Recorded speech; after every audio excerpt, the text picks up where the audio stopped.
তো আমরা দশম অধ্যায় সমাপ্ত করেছি। বিভূতি যোগ, যেখানে ভগবান তিনি কিভাবে এই জড়জগতে তার বিভূতি প্রকাশ করেছেন সেটা আমরা দেখেছি। ভগবানের বিভূতি, তিনি বলেছেন যে তার বিভূতি হচ্ছে অসীম, বিভূতির কোনো অন্ত নেই। শুধুমাত্র কিছু বিভূতির কথা তিনি বলেছেন, কয়েকটি মাত্র বললেন তিনি। যা কিছু ঐশ্বর্য সম্পন্ন, সৌন্দর্য সম্পন্ন এবং উম, মহিমান্বিত, সেইগুলোই হচ্ছে ভগবানের বিভূতি। এটা তিনি বললেন, লাস্টে বললেন যে এই প্রকার বিভূতি, এই প্রকার বিভূতি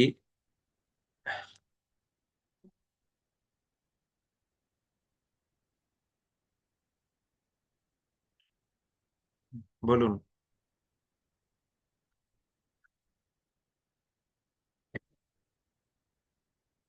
উৎসাহময় মালিনী মাতাজি বলুন, কি বলছেন? তো কিছু শুনতে পাচ্ছি না, ওই অল্প অল্প শুনতে পাচ্ছি। আপনার কথাগুলো কাটা কাটা এলো। তার মানে একবারে সাউন্ডটা আসছে না প্রভু। তাহলে আপনার নেটওয়ার্কের প্রবলেম আছে, কারণ বাকিরা শুনতে পাচ্ছে তো নাকি? বাকিদের হাত, একটু হাত তুলে দেখান তো। এই তো সবাই, সবাই হাত তুলছে।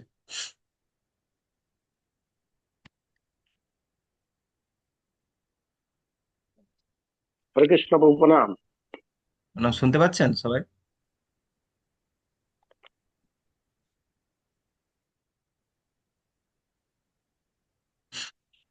হ্যাঁ প্রভু। হুম, ঠিক আছে।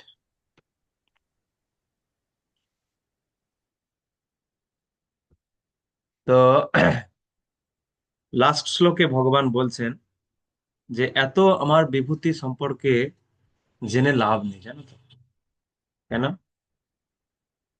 কারণ এটা জেনে রাখো যে আমি আমার এক অংশের দ্বারা সমগ্র জগতে ব্যপ্ত হয়ে আছি, এক অংশের দ্বারা।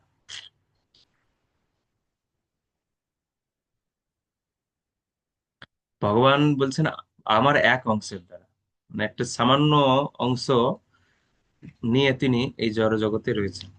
ঠিক আছে, এই এক অংশ, ভগবানের একটা সামান্য অংশ এই জড় জগতে কিভাবে ব্যপ্ত হয়ে আছে, এইটা শুনে অর্জুনের ইচ্ছা হলো যে উম এটা আমি একটু দেখবো।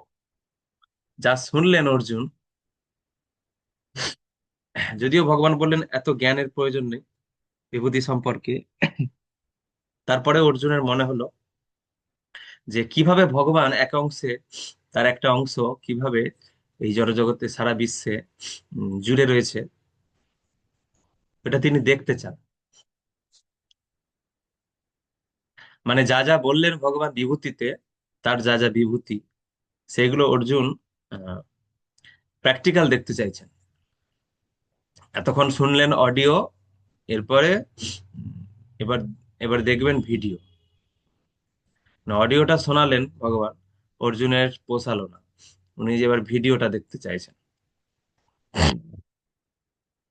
তো সেই জন্য, এটা আরো কারণ আছে কেন তিনি দেখতে চাইছেন, ভগবানের বিশ্বরূপ কেন দেখতে চাইছেন অর্জুন, তার আরো কারণ আছে, আমরা যাব, আলোচনা করব। একাদশ অধ্যায় বিশ্বরূপ দর্শন যোগ, এখান থেকে শুরু হলো। অর্জুন উবাচ মদনুগ্রহায় পরমং গুহ্যম অধ্যাত্ম সঙ্গীতম যত্তয়ক্তং বচস্তেন মোহয়ং বিগত মম। অর্জুন বললেন, আমার প্রতি অনুগ্রহ করে তুমি যে আধ্যাত্ম তত্ত্ব সম্বন্ধীয় পরম গুহ্য উপদেশ আমাকে দিয়েছ, তার দ্বারা আমার মোহ দূর হয়েছে। অর্জুনের যে মোহ ছিল, সে মোহ দূর হয়ে গেছে। উনি বুঝতে পেরেছেন যে ভগবানের এই বিভূতি শুনে উনি বুঝতে পেরেছেন যে কৃষ্ণই হচ্ছে সব। এই তাৎপর্যে দ্বিতীয় প্যারাতে প্রভুপাদ বলছেন, এখন অর্জুন এখানে বলছেন যে তার মোহ নিরসন হয়েছে। অর্থাৎ অর্জুন শ্রীকৃষ্ণকে একজন সাধারণ মানুষ বলে আর মনে করছেন না, বা তার বন্ধু বলেও মনে করছেন না। তিনি তাকে সমস্ত কিছুর পরম উৎস রূপে দর্শন করছেন। অর্জুন পূর্ণ জ্ঞান প্রাপ্ত হয়েছেন এবং পরমেশ্বর ভগবান শ্রীকৃষ্ণের মতো এক মহান বন্ধুকে পেয়ে আনন্দিত হয়েছেন। কিন্তু সেই সঙ্গে তিনি এটিও ভাবছেন যে তিনি শ্রীকৃষ্ণকে সবকিছুর পরম উৎস রূপে গ্রহণ করলেও অন্যরা তাকে সেভাবে গ্রহণ নাও করতে পারে। তাই শ্রীকৃষ্ণের ভগবত্তা প্রতিপন্ন করে সকলকে তা জানাবার জন্য এই অধ্যায়ে তিনি শ্রীকৃষ্ণকে বিশ্বরূপ বিশ্বরূপ দর্শন প্রদর্শন করতে অনুরোধ করেছেন। প্রকৃতপক্ষে শ্রীকৃষ্ণের বিশ্বরূপ দর্শন করে সকলেই ভীত হয়, যেমন অর্জুন হয়েছিল। কিন্তু শ্রীকৃষ্ণ এতই দয়াময় যে সেই ভয়ঙ্কর বিশ্বরূপ প্রদর্শন করার পর তিনি আবার তার আদি রূপ দ্বিভুজ শ্যামসুন্দর রূপে নিজেকে প্রকাশিত করলেন। শ্রীকৃষ্ণ অর্জুনকে যে উপদেশ বারবার দান করলেন, অর্জুন তা গ্রহণ করলেন।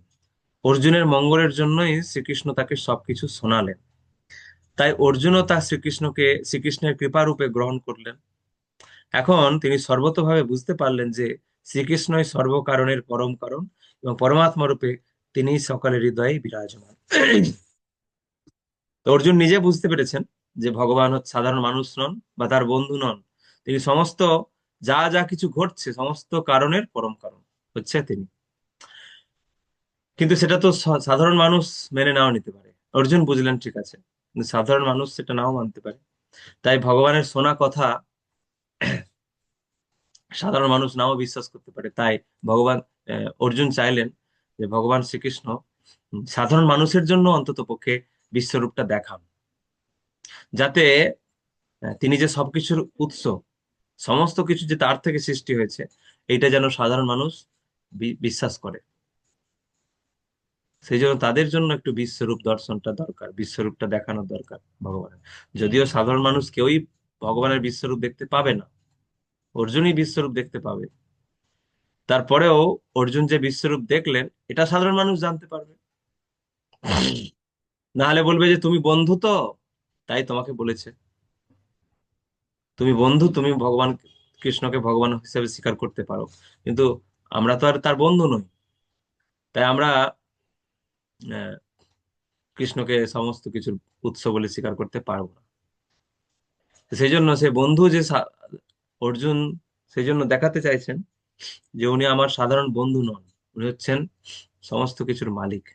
তো সেটা বিশ্বরূপ দর্শনের মাধ্যমে মানুষ প্রমাণ পাবে। এটা একটা উদ্দেশ্য।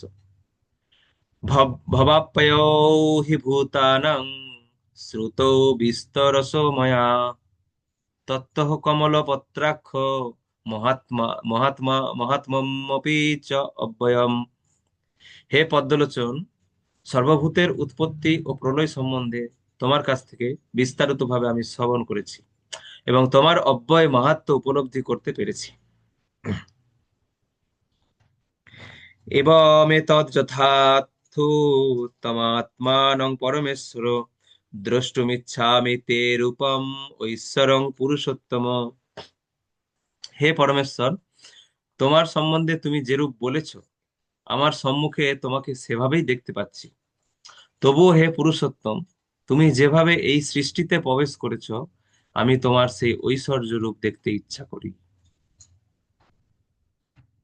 সৃষ্টিতে প্রবেশ করেছো মানে এই তোমার যে এই বিশ্ব ব্রহ্মাণ্ড, এই বিশ্ব ব্রহ্মাণ্ড জড়জগতে তুমি কিভাবে রয়েছো, পরমাত্মা রূপে রয়েছে সেটা অর্জুনও জানেন।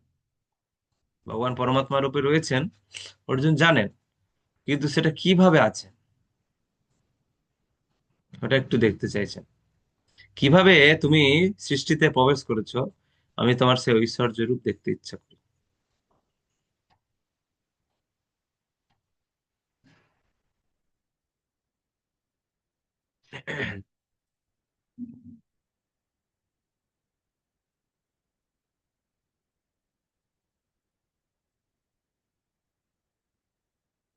এই তাৎপর্যে তাৎপর্যে প্রভুপাদ লিখেছেন যে অর্জুন ভগবানের বিশ্বরূপ দেখতে চাইছেন, এর দুটো কারণ এখানে।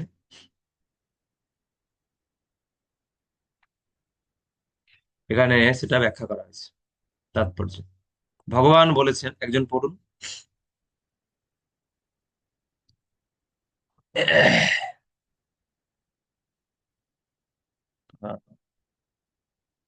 পড়ুন, প্রসন্ন গিরিধারী প্রভু। হরে কৃষ্ণ প্রভু প্রণাম। প্রণাম। ভগবান বলেছেন যে এই জড়জগতে তিনি সাংস প্রকাশ রূপে প্রবিষ্ট হয়েছেন বলেই এই জগতের সৃষ্টি সম্ভব হয়েছে এবং তা বিদ্যমান রয়েছে।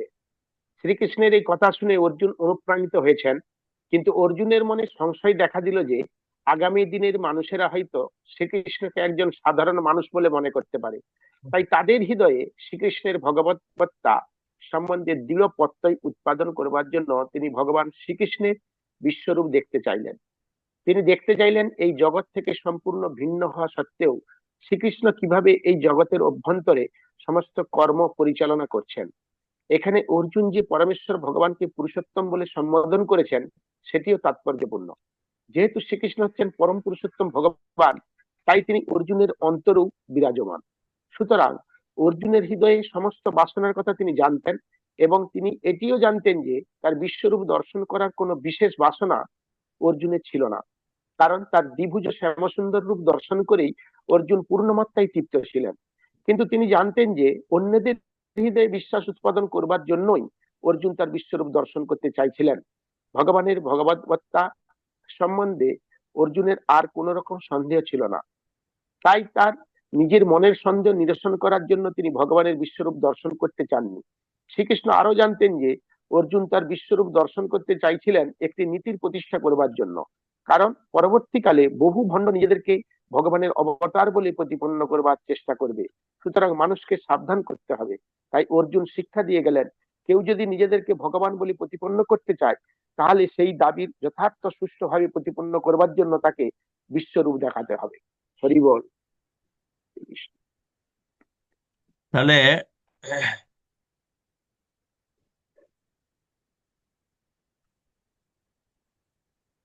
দুটো কারণ আমরা পেলাম। কি কি দুটো কারণ, কে বলতে পারবেন?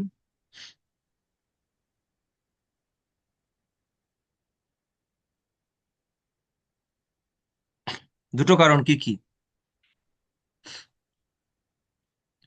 একটা, ভগবানকে অন্যদের কাছে বিশ্বাস করানোর জন্য, হুম। এবং কেউ যদি ভগবানকে দাবি করে তাহলে তাকে বিশ্বরূপ তাকেও দর্শন করাতে হবে যে আমি ভগবান। হ্যাঁ, একটা হচ্ছে যাতে অর্জুন বিশ্বাস করলেন যে কৃষ্ণই ভগবান, সেটা যাতে অন্যরাও বিশ্বাস করে, তাই জন্য দেখালেন।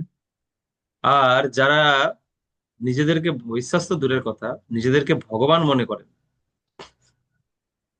সেই ভণ্ডগুলো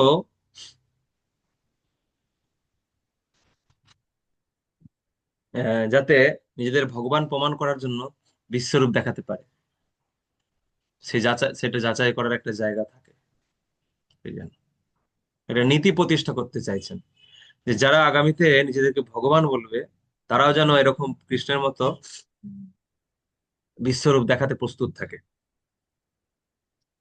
এই দাবিটা এই দাবিটা রাখার জন্য অর্জুন বিশ্বরূপ দেখাতে চাইল, দেখতে চাইল। এই দাবির জায়গাটা রাখার জন্য, যে হ্যাঁ ঠিক আছে আপনি ভগবান, তো ঠিক আছে আপনি তাহলে একটা আপনার বিশ্বরূপটা একটু দেখান। ভগবান হতে গেলে তো বিশ্বরূপ দেখাতে হবে। তো এই হচ্ছে বিষয়।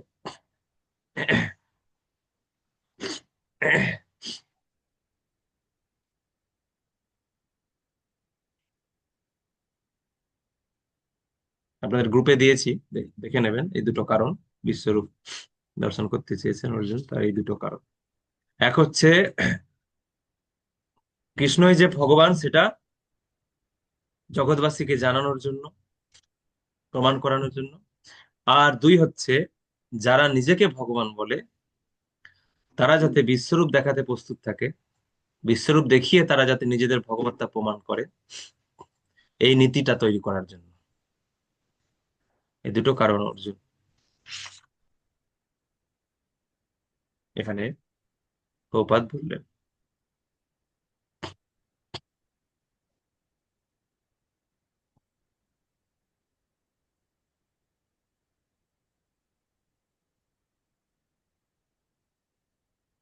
তো 4 নম্বর শ্লোক।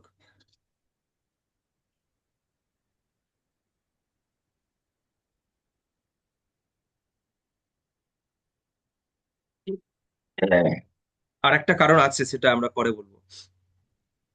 সেটা এখানে তাৎপর্যে প্রপাত বলেননি। সেটা হচ্ছে গুহ্য কারণ, একেবারে গোপন কারণ। সেটা আমরা পরে বলবো। 4 নম্বর শ্লোক। মন্যসে যদি তৎসত্যং ময়া দ্রষ্টুমিতি প্রভো যোগেশ্বর তত মে ত্বং দর্শয়াত্মানম অব্যয়ম। হে প্রভু, তুমি যদি আমাকে তোমার এই বিশ্বরূপ দর্শন করার জন্য সমর্থ বলে মনে করো, তাহলে হে যোগেশ্বর, আমাকে তোমার এই অনন্ত নিত্য স্বরূপের দর্শন দান করো। আমাকে তোমার সেই অনন্ত নিত্য স্বরূপের দর্শন দান করো। এখানে অর্জুন সরাসরি নির্দেশ করছেন না বা সরাসরি অনুরোধ করছেন না। এখানে তিনি বিনম্রতা প্রকাশ করেছেন বা আহ, বৈষ্ণব সদাচার প্রকাশ করেছেন। এখানে বৈষ্ণব সদাচারটা কি, কে বলতে পারবেন?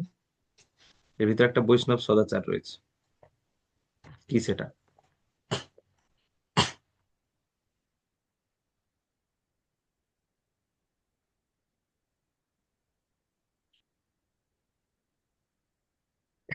রামানন্দ প্রভু বলুন। প্রণাম প্রভু। গুরুর কাছে প্রশ্ন জিজ্ঞাসা করতে হলে যে গুণাবলী থাকা দরকার, তার মধ্যে এখানে পরিপ্রশ্নে অর্থাৎ বিনম্র ভাবে প্রশ্ন করা দৈন্যের সঙ্গে সেটি তিনি করছেন। উম, এখানে বিনম্রতাটা কিভাবে কিভাবে প্রকাশ হচ্ছে, কোন কথার মধ্যে দিয়ে? তুমি যদি দেখাতে চাও, তোমার যদি ইচ্ছা হয়। উম ইচ্ছা হয় তো বলেননি। আর কেউ? তুমি যদি আমাকে যোগ্য মনে করো, হুম। মানে আমার কোনো যোগ্যতা নেই, হুম। তিনি নিজেকে অযোগ্য বলে মনে করছেন, মনে এই করো। বিশ্বরূপ দর্শনের অযোগ্য বলে মনে করছেন নিজেকে। সেই জন্য তিনি প্রার্থনা করছেন, যদি আমি দেখতে চাইছি বলেই যে তুমি দেখাবে, এরকম দাবি আমি করব না। সিনিয়রের কাছে দাবি করা যায় না যে আমাকে এটা দিতে হবে, করতে হবে। যদি আমাকে যোগ্য বলে মনে করো, তাহলে আমি এই সেবাটা করতে চাই প্রভু। যদি আপনি আমাকে যোগ্য বলে মনে করেন, তাহলে এই সেবার সুযোগ দেন, যদি আমাকে আপনি এই সেবার সুযোগটা দেন। হ্যাঁ, এটা একটা হচ্ছে বৈষ্ণব সদাচার। সেভাবে অর্জুনও সদাচার প্রকাশ করছেন যে আমি অযোগ্য, তাই যদি আপনি আমাকে যোগ্য বলে মনে করেন, তাহলে আপনি আমাকে দেখান, দর্শন দান করুন। তাই অর্জুন ভগবানের অহৈতুকী কৃপা প্রার্থনা করছেন। তিনি শ্রীকৃষ্ণকে আদেশ করছেন অনন্য ভক্তি সহকারে ভগবান শ্রীকৃষ্ণের সেবা করার মাধ্যমে নিজেকে সর্বতোভাবে তার চরণে সমর্পণ না করলে শ্রীকৃষ্ণ কখনোই নিজেকে প্রকাশ করতে বাধিত নন। তাই যারা নিজেদের মানসিক চিন্তা শক্তির উপর সম্পূর্ণভাবে নির্ভর করে, তাদের পক্ষে শ্রীকৃষ্ণকে দর্শন করা সম্ভব নয়। কত গুরুত্বপূর্ণ কথা, কত গুরুত্বপূর্ণ কথা। কেন না, কেউ যদি মনে করে যে আমি ভক্তি করছি, ষোলমালা জপ করছি, মঙ্গল আরতি করছি, তপস্যা করছি, এত কিছু করছি, তাহলে আমাকে কৃপা করাটা ভগবানের দায়িত্ব, এরকম যদি কেউ মনে করে, তাহলে সেটা কিন্তু ভুল। আমরা এগুলো করছি, তারপরে ভগবানের যদি ইচ্ছা হয় তিনি যদি মনে করেন যে আমরা কৃপা কৃপা পাওয়ার যোগ্য, তাহলে তিনি কৃপা করবেন। এইটা আমরা যেন কখনো এরকম না মনে করি যে আমি সকাল থেকে রাত পর্যন্ত এত কিছু সেবা করছি, তো ভগবান নিশ্চয়ই আমাকে কৃপা করবেন, আমাকে কৃপা করতেই হবে তাকে। এরকম দাবি যেন আমাদের ভিতরে কাজ না করে। তার উল্টোটা যেন হয়, অর্থাৎ কি না, আহ, আমি তো কিছুই সেভাবে করতে পারছি না, তা সত্ত্বেও ভগবান আমাকে যে কৃপা করছেন সেটার জন্য আমি সত্যি অযোগ্য। যেটা আমরা দ্বিতীয় অধ্যায়ে দেখেছি। দ্বিতীয় অধ্যায়, সেখানে সুখ এবং দুঃখ এলে আহ, একজন বৈষ্ণবের মনোবৃত্তি, একটা প্রশ্ন ছিল, সুখ এবং দুঃখ এলে বৈষ্ণব তার মানসিকতা কি রকম রাখবে। সুখ এলে, সুখের সময় বৈষ্ণব কি মনে করবে, যে আমি এই সুখ পাওয়ার অযোগ্য, কিন্তু ভগবান কৃপা করে আমাকে এটা প্রদান করেছেন। তো ঠিক সেরকম আমরা যেন নিজেকে এটা মনে করি যে আমি এই কৃপা, ভগবানের কৃপা পাওয়ার আমি হয়তো যোগ্য নই, কিন্তু ভগবান কৃপা করে আমাকে কিছু শান্তি, সুখ শান্তি আনন্দ দিচ্ছেন। সেই পরিমাণ সেবা তপস্যা আমি কিছুই করতে পারছি না, তারপরেও ভগবান আমাকে কৃপা করছেন। তো এইটা, তাই জন্য প্রভুপাদ এখানে বলছেন যে আহ, নিজেদের মানসিক চিন্তা শক্তির উপরে যদি কেউ সম্পূর্ণরূপে নির্ভর করে, তাদের পক্ষে শ্রীকৃষ্ণকে দর্শন করা সম্ভব নয়। নিজেরা মনে মনে চিন্তা করলো, তপস্যা করলো বা কিছু ভাবলো, ভেবে মনে করলো যে আমি ভগবানকে দর্শন পেয়ে যাব বা আমি ভগবানের কৃপা পেয়ে যাব, মানসিক চিন্তার উপরে নির্ভর করে সবকিছু করলো, তাতে কাজ হবে না। কিসের উপরে নির্ভর করতে হবে, না ভগবানের কৃপার উপরে, ভগবানের ইচ্ছার উপরে। যদি ভগবান আমাকে যোগ্য মনে করেন, তাহলে তিনি কৃপা করে আমাকে দর্শন দিবেন বা উম আশীর্বাদ করবেন। তো এখানে এটাই আমরা পাচ্ছি অর্জুনের এই আহ বক্তব্য থেকে। তো অর্জুনের এই দৈন্যতা ভগবানকে বিগলিত করছে। সঙ্গে সঙ্গে ভগবান বলছেন, শ্রী ভগবান বলুন মাতাজি। হরে কৃষ্ণ প্রভু, প্রণাম। কত নম্বর শ্লোকটা প্রভু? আমি আসলে থাকিনি, মায়াপুর গেছিলাম আজ সপ্তাহে। 5 নম্বর শ্লোক শুরু হচ্ছে। ঠিক। শ্রী শ্রী ভগবান উবাচ, পশ্য মে পার্থ রূপানি শত সহত সহস্রশঃ নানাবিধানি দিব্যানি নানা বর্ণাকৃতিনি চ। শ্রী ভগবান বললেন, হে পার্থ, নানা বর্ণ ও আকৃতি বিশিষ্ট আমার শত সহস্র বিবিধ দিব্য রূপ সমূহ দর্শন করো। তো বিশ্বরূপ দর্শন শুরু হচ্ছে।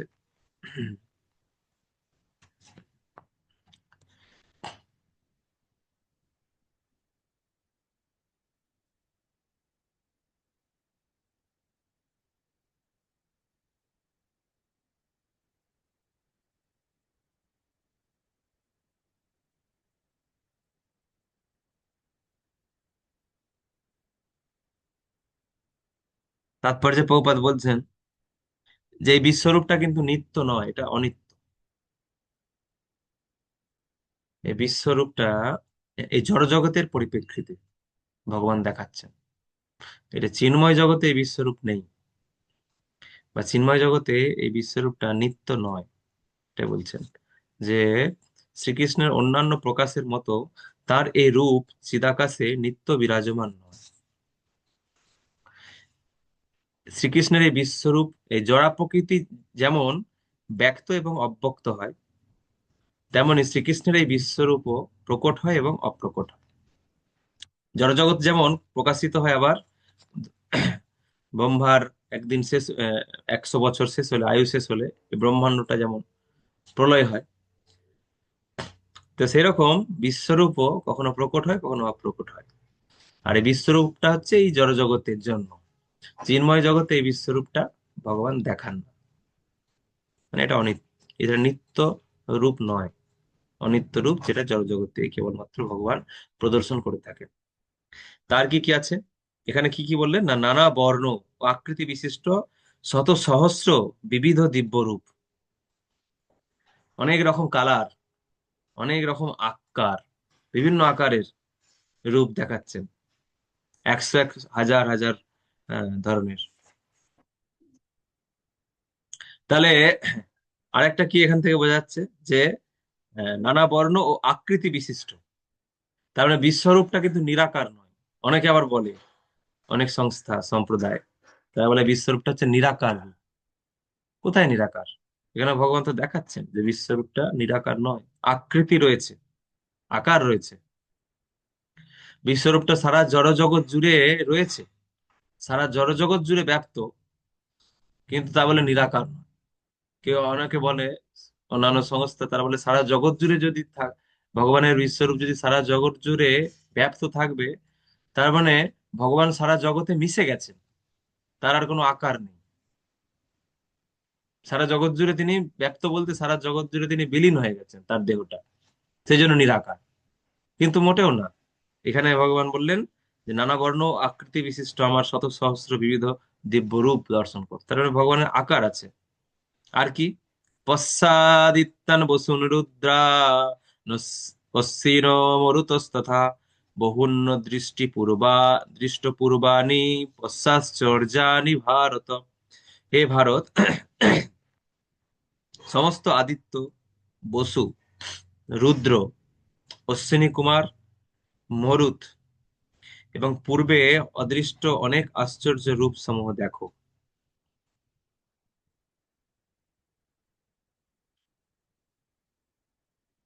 কি কি বললেন এখানে? আদিত্য, দ্বাদশ আদিত্য,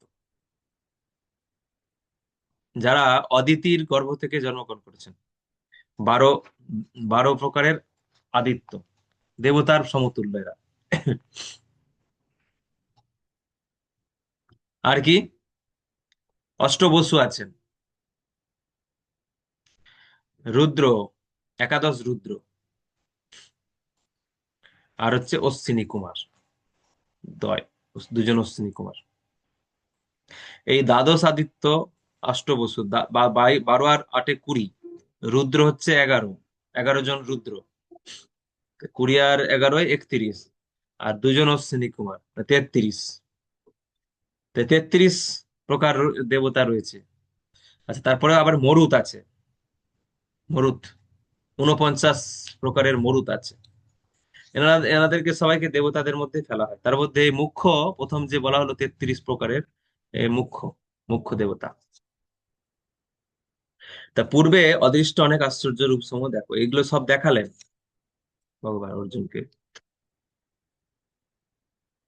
অর্থাৎ ভগবানের মধ্যেই সমস্ত দেব দেবতা থেকে শুরু করে সকলেই রয়েছে, এটা দেখাচ্ছেন।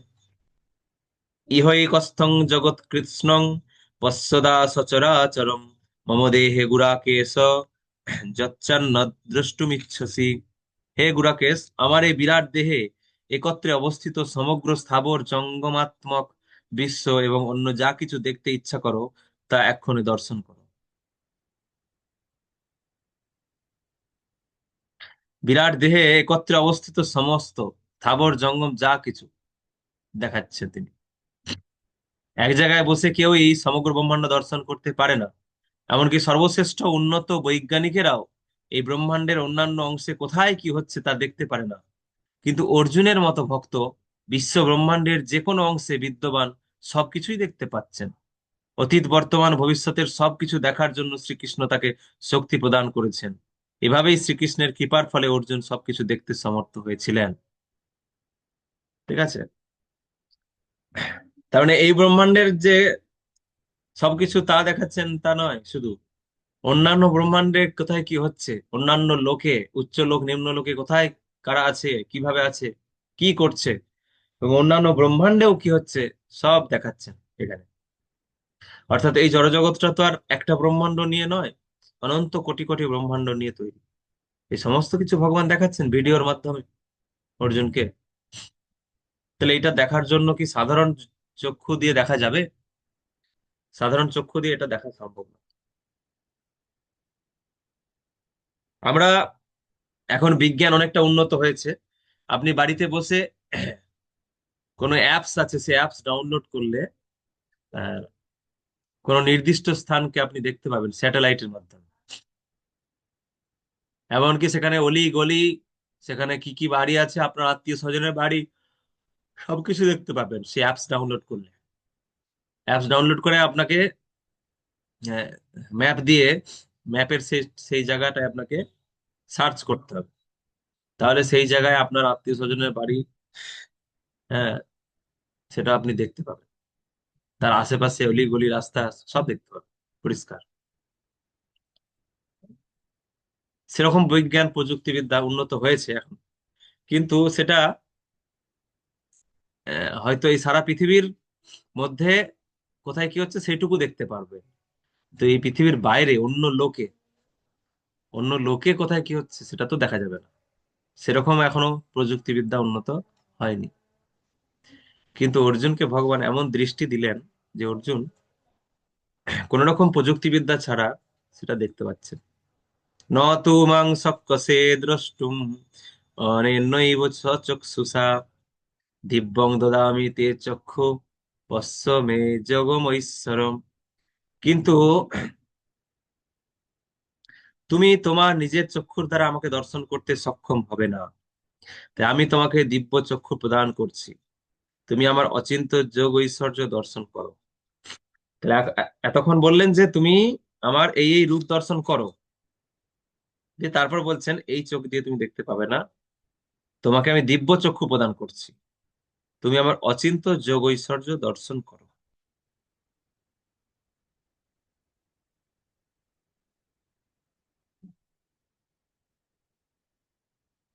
শ্যামানন্দ গুরুকুল। প্রণাম প্রভু।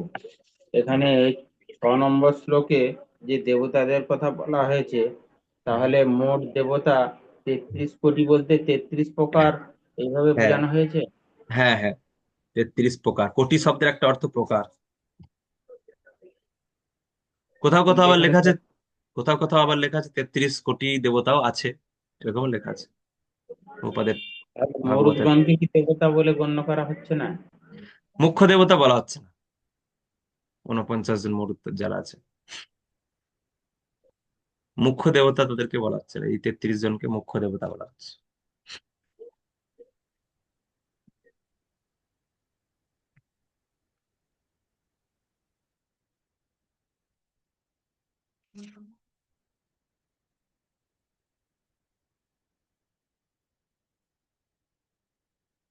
তো তাহলে এই যে দিব্য চক্ষু প্রদান করছেন অর্জুনকে ভগবান,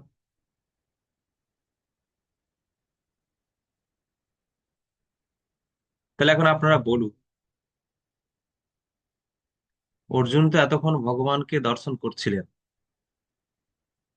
ভগবান কৃষ্ণ তো দ্বিভুজ শ্যাম সুন্দর মুরলীধারী, তাকে তো তিনি দর্শন করছেন।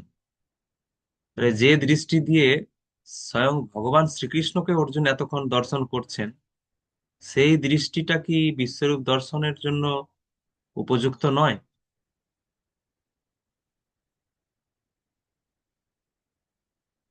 কি বলবেন? এই শ্লোকে ভগবান বললেন তোমার নিজের চক্ষুর দ্বারা আমাকে দর্শন করতে সক্ষম হবে না, মানে আমাকে বলতে আমার বিশ্বরূপ দর্শন করতে সক্ষম হবে না, তোমাকে দিব্য চক্ষু প্রদান করছে, তুমি আমার অচিন্ত্য যোগ ঐশ্বর্য দর্শন করো।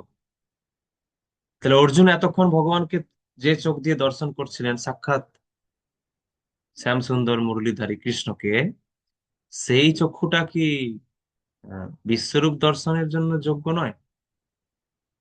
আর অন্য কি দিব্য চক্ষু প্রদান করছেন, সেটা তাহলে কি, কিরকম দিব্য চক্ষু? সেটা কি এই আহ এখন অর্জুন যে চক্ষু দিয়ে ভগবানকে দর্শন করছেন তার থেকে আরো উন্নত?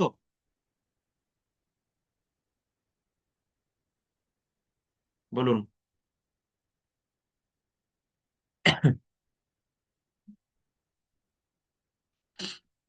কৃষ্ণচন্দ্র প্রভু বলুন।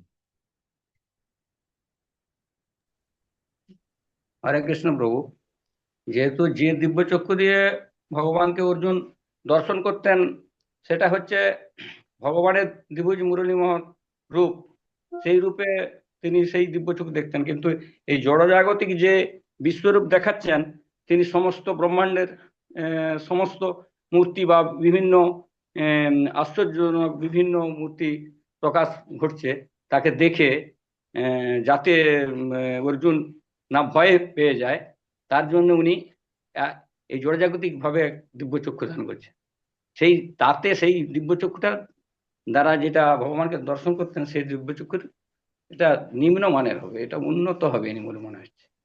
নিম্নমানের হবে। আচ্ছা, তাহলে উন্নত মানের চোখ থেকে নিম্নমানের চোখ দিচ্ছেন ভগবান নাকি?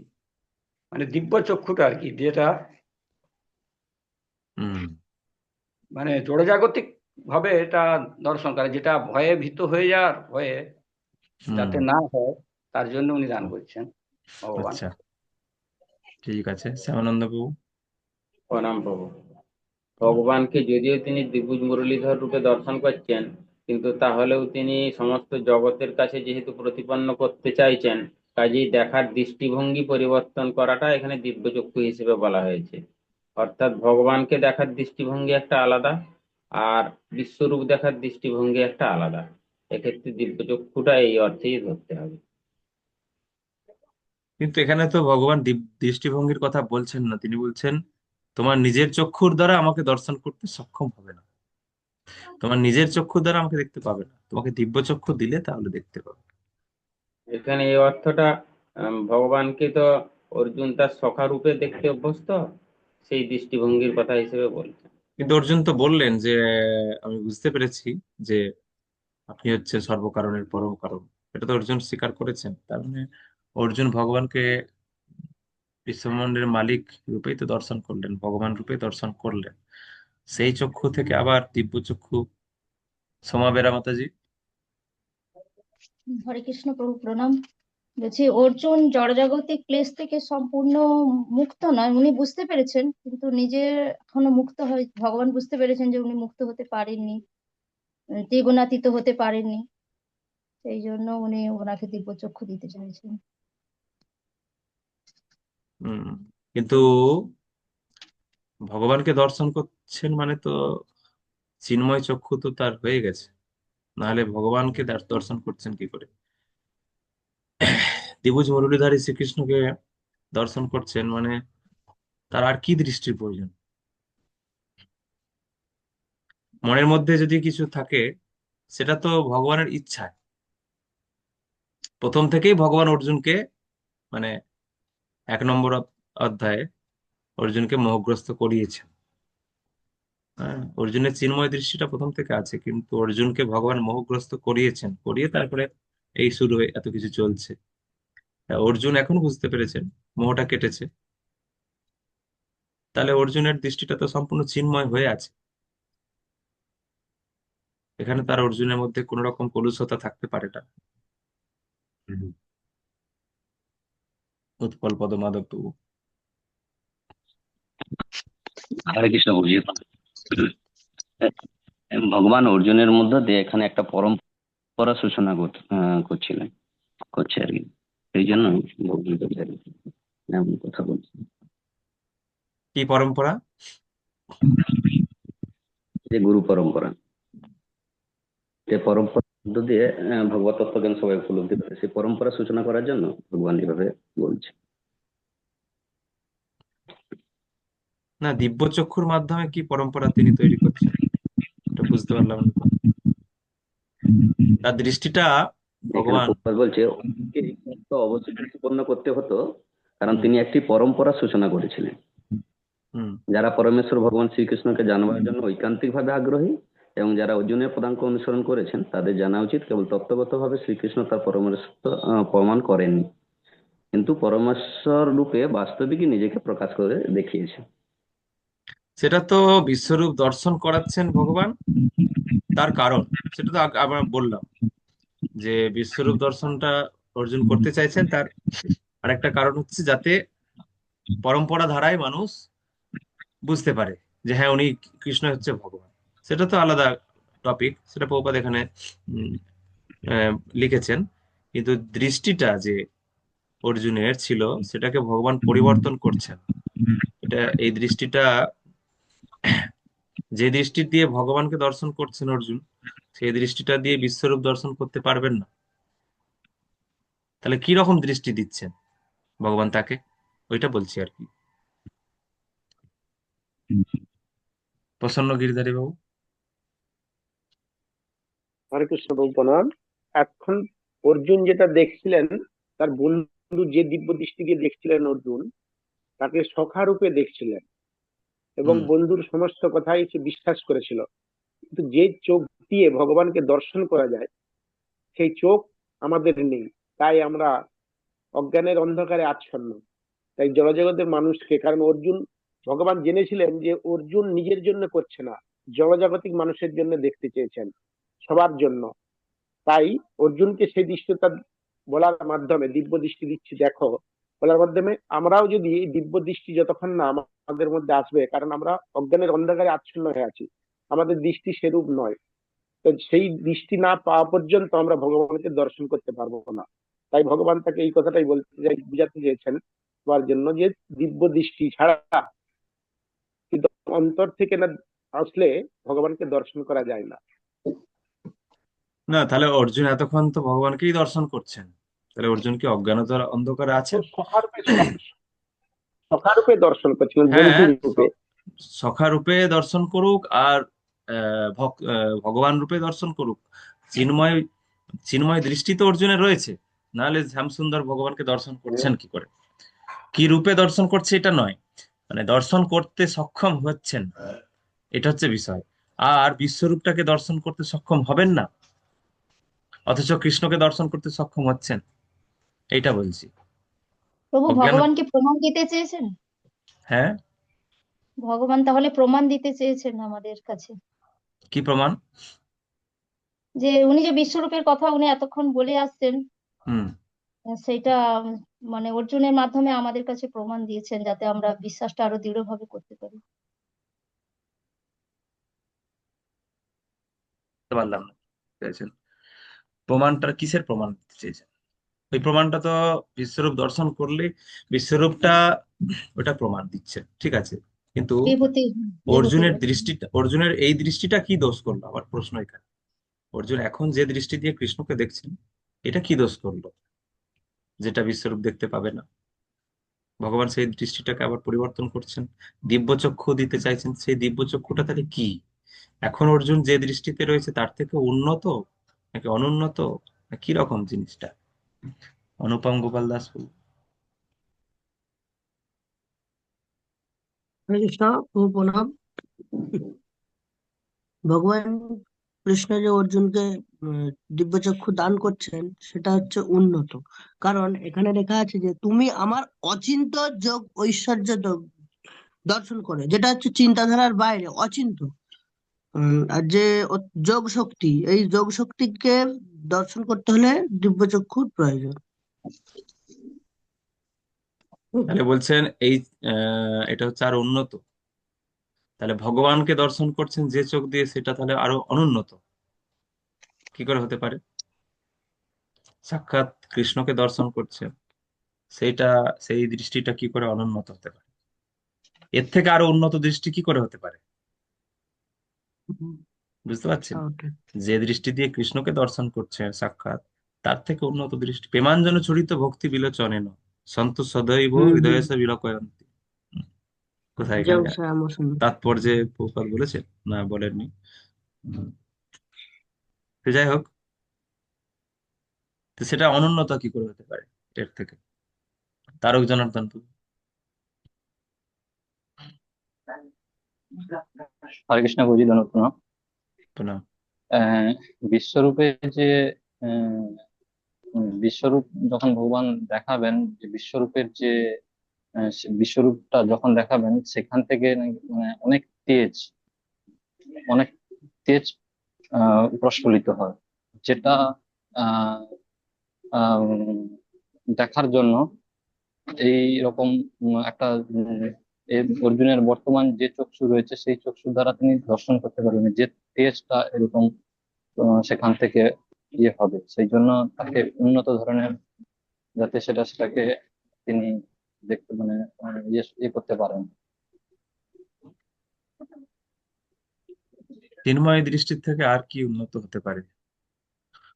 তেজের, চিন্ময় দৃষ্টির কাছে তেজ তো কিছুই নয়।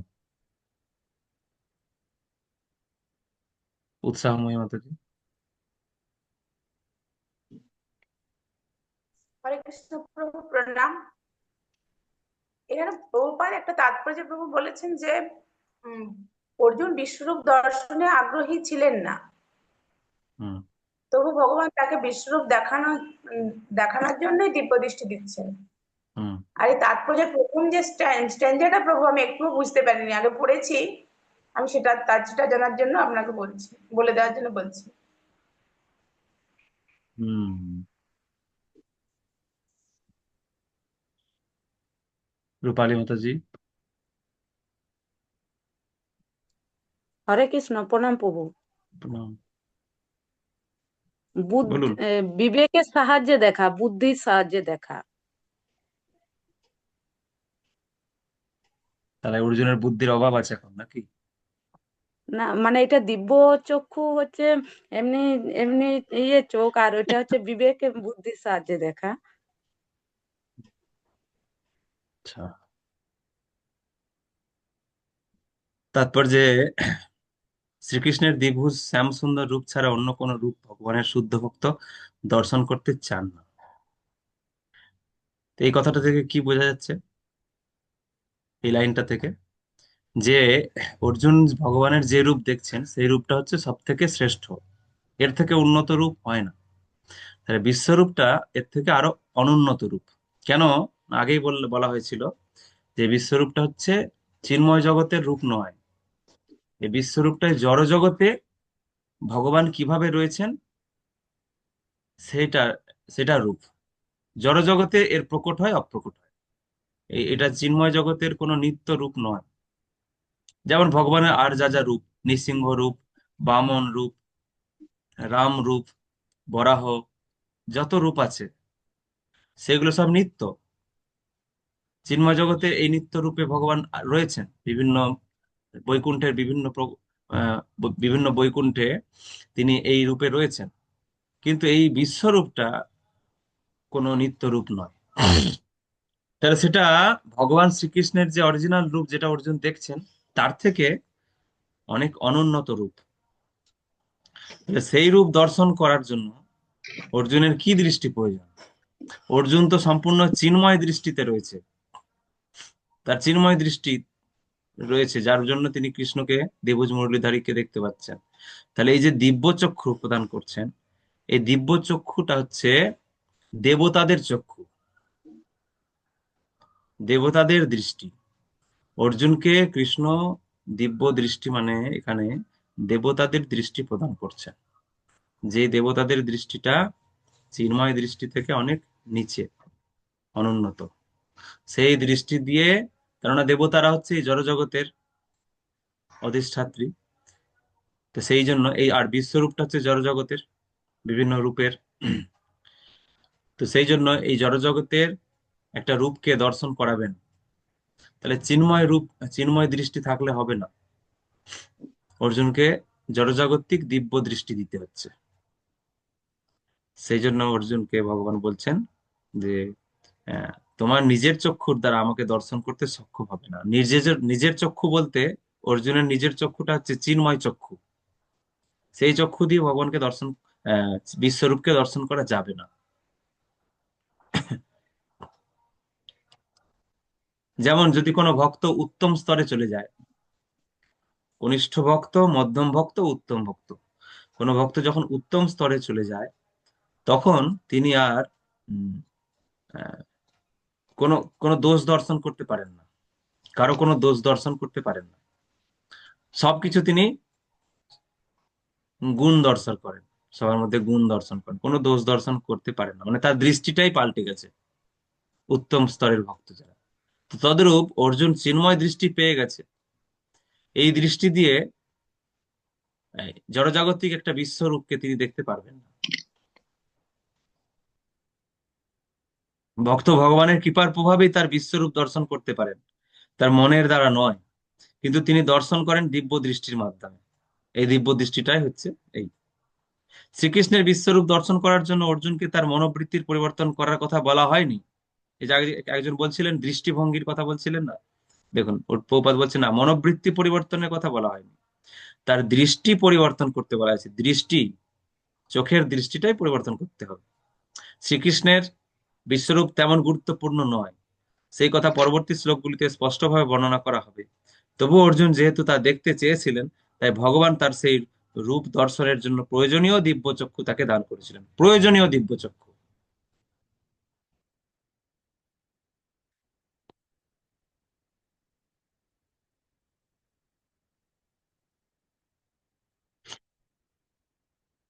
এই হচ্ছে বিষয়।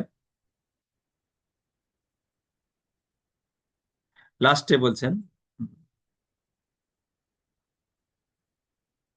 ভগবান তার বিশ্বরূপ দর্শন করার শক্তি অর্জুনকে দান করেছিলেন, কারণ তিনি জানতেন যে অর্জুন তার সেই বিশ্বরূপ দর্শনে তেমন আগ্রহী ছিলেন না, যে বিষয়ে পূর্বেই আলোচনা করা হয়েছে।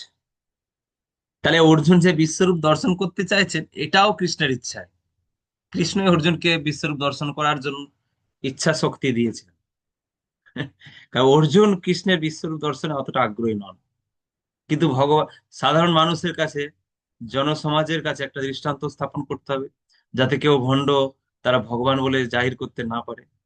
আর কৃষ্ণই যে ভগবান সেটা যাতে তিনি আহ, সম্পূর্ণরূপে অর্জুনকে চাক্ষুষ দেখাতে পারেন। তো সেই জন্য অর্জুনের মধ্যে বিশ্বরূপ দর্শনের ইচ্ছাটা ভগবানই তৈরি করেছেন। এটাও এখানে তাৎপর্যে প্রপাত বললেন। এবার বিশ্বরূপ দর্শন শুরু হচ্ছে। দিব্য দৃষ্টি দিলেন অর্জুনকে। হরে কৃষ্ণ।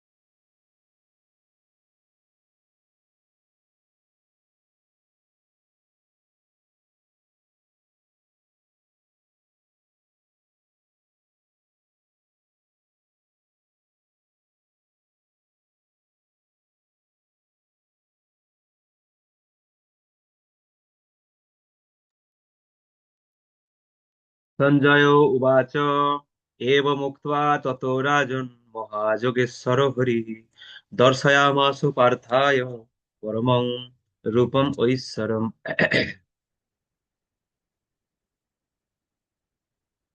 ততস অনুবাদ।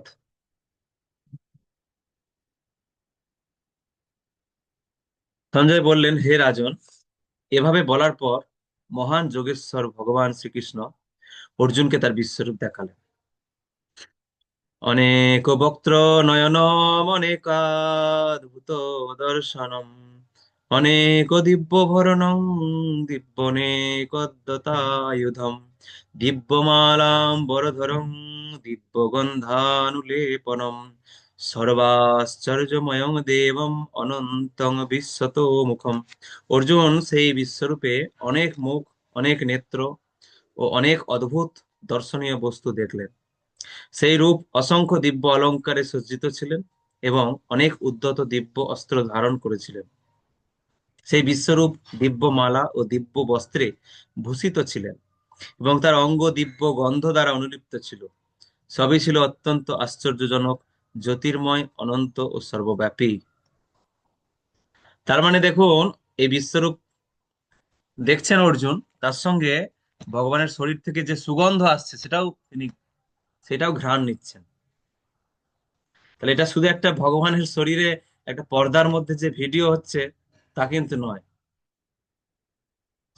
সাক্ষাৎ অর্জুনের সামনে ঘটছে এবং অর্জুন সেখান থেকে গন্ধ পাচ্ছেন, দিব্য গন্ধ।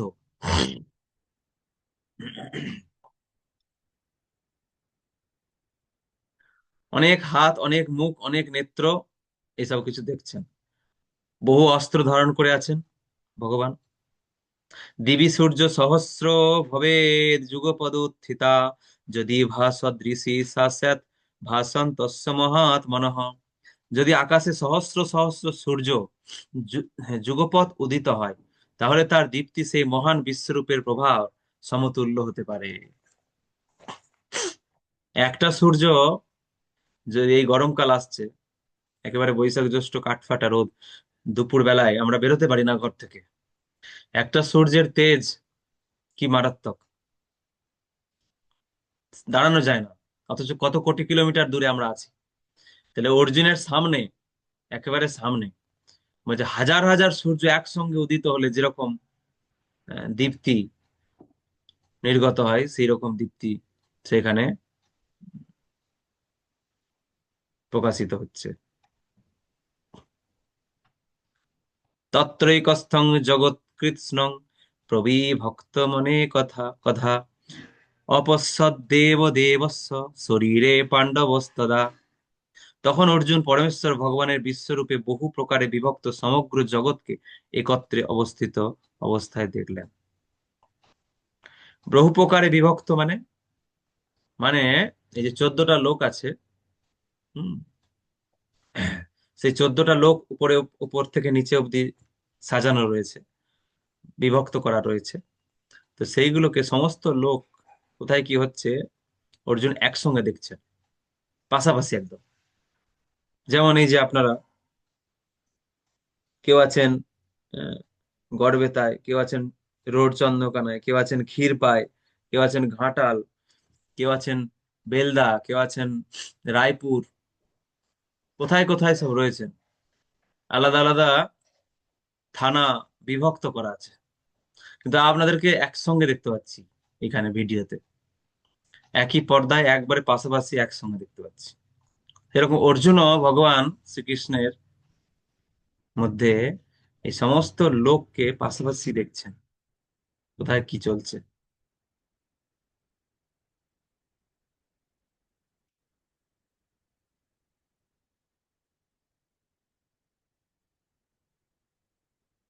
তাৎপর্য বলছেন, তত্র কথাটি বিশেষ গুরুত্বপূর্ণ। এর দ্বারা বোঝানো হয়েছে যে বিশ্বরূপ দর্শন করার সময় স্বয়ং অর্জুন ও শ্রীকৃষ্ণ উভয়েই রথের উপরে উপবিষ্ট ছিলেন। সেই যুদ্ধক্ষেত্রে উপস্থিত অন্য আর কেউ শ্রীকৃষ্ণের এই রূপ দর্শন করতে পারেননি, কারণ শ্রীকৃষ্ণ কেবল অর্জুনকেই দিব্য দৃষ্টি দান করেছিলেন। শ্রীকৃষ্ণের অঙ্গে অর্জুন হাজার হাজার গ্রহলোক দর্শন করলেন। বৈদিক শাস্ত্র থেকে আমরা জানতে পারি যে অসংখ্য গ্রহলোক সমন্বিত অনন্ত ব্রহ্মাণ্ড রয়েছে। তাদের মধ্যে কোনোটি মাটি দিয়ে তৈরি, কোনোটি সোনা দিয়ে তৈরি, কোনোটি মণিমাণিক্য দিয়ে তৈরি, কোনোটি বিশাল, কোনোটি আবার তত বিশাল নয়, ইত্যাদি। তার রথে বসে অর্জুন সমস্ত কিছুই দর্শন করলেন, কিন্তু অর্জুন ও শ্রীকৃষ্ণের মধ্যে তখন যে কি হচ্ছিল তা কেউই বুঝতে পারেনি। বুঝতে পারছেন? তাহলে এই দিব্য দৃষ্টিটা অর্জুনকেই দেওয়া হয়েছে, তাই অর্জুনই দেখতে পাচ্ছেন, আর কেউ দেখতে পাচ্ছেন না। ওদের মধ্যে যে কি হচ্ছে কেউ বুঝতে পারছে না। একটু পরে অর্জুন আহ, অর্জুনের শরীরের কম্পন হবে, অর্জুন ভগবানকে প্রার্থনা করবে, গদগদ স্বরে কথা বলতে পারবে না, কথা আটকে যাবে, এসব হতে থাকবে। তো ওইগুলো হয়তো দেখতে পাচ্ছে, অর্জুনের এই বিকারগুলো হয়তো দেখতে পাচ্ছে, কিন্তু কেন এরকম হচ্ছে অর্জুনের, সেটা আর কেউ দেখতে পাচ্ছে না। অর্জুনের সামনে যে একটা বিশাল বিশ্বরূপ খুলে দেওয়া হয়েছে, ওটা কেউ দেখতে পাচ্ছে না। তত সবিস্ময়াবিষ্ট হৃষ্ট রোমা ধনঞ্জয় প্রণম্য শিরসা দেবং কৃতাঞ্জলির ভাসত। তারপর অর্জুন বিস্ময়ান্বিত ও রোমাঞ্চিত হয়ে এবং অবনত মস্তকে ভগবানকে প্রণাম করে করজোড়ে বলতে লাগলেন। তো এইটুকু দেখে অর্জুন কিন্তু বিস্ময়ান্বিত মানে অবাক হয়ে গেছেন, রোমাঞ্চিত, একদম চমকে গেছেন, আরে কি এরকম দেখছি। আর সঙ্গে সঙ্গে মাথা নিচু করে ভগবানকে প্রণাম করে করজোড়ে বলতে লাগলেন। আপনারা চিন্তা করুন, যখন প্রথম মায়াপুরে গিয়ে ভগবান নৃসিংহদেবকে দেখেছিলেন, তখন কিরকম অনুভূতি হয়েছিল?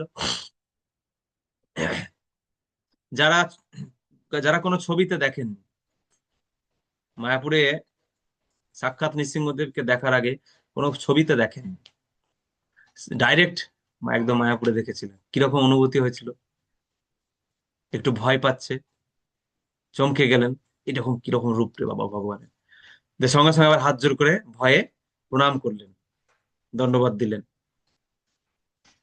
তো ভয়, রোমাঞ্চ, সঙ্গে সঙ্গে প্রণাম, এগুলো অর্জুনের মধ্যে হচ্ছে।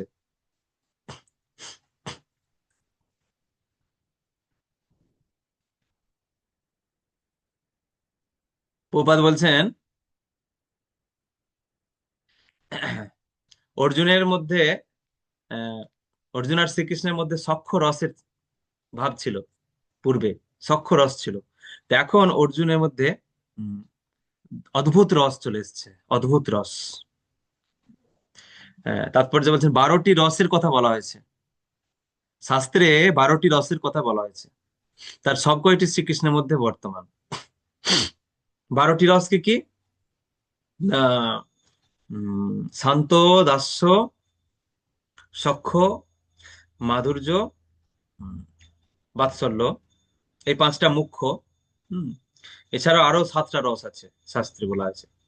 হচ্ছে অদ্ভুত রস, তারপরে আহ বীর রস, তারপরে রৌদ্র রস, হাস্য রস, হুম, ভয়ানক রস, তারপরে অদ্ভুত রস, বীর রস, হাস্য রস, ভয়ানক রস, রৌদ্র রস। উম, আমার মনে পড়ছে না, আরো 12টা রস আছে টোটাল।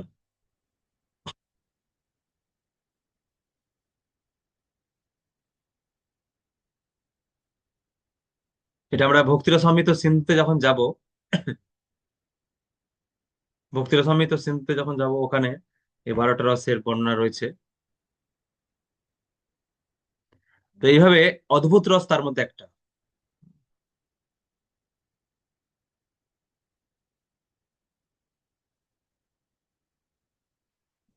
সেটা অর্জুনের মধ্যে এসেছে।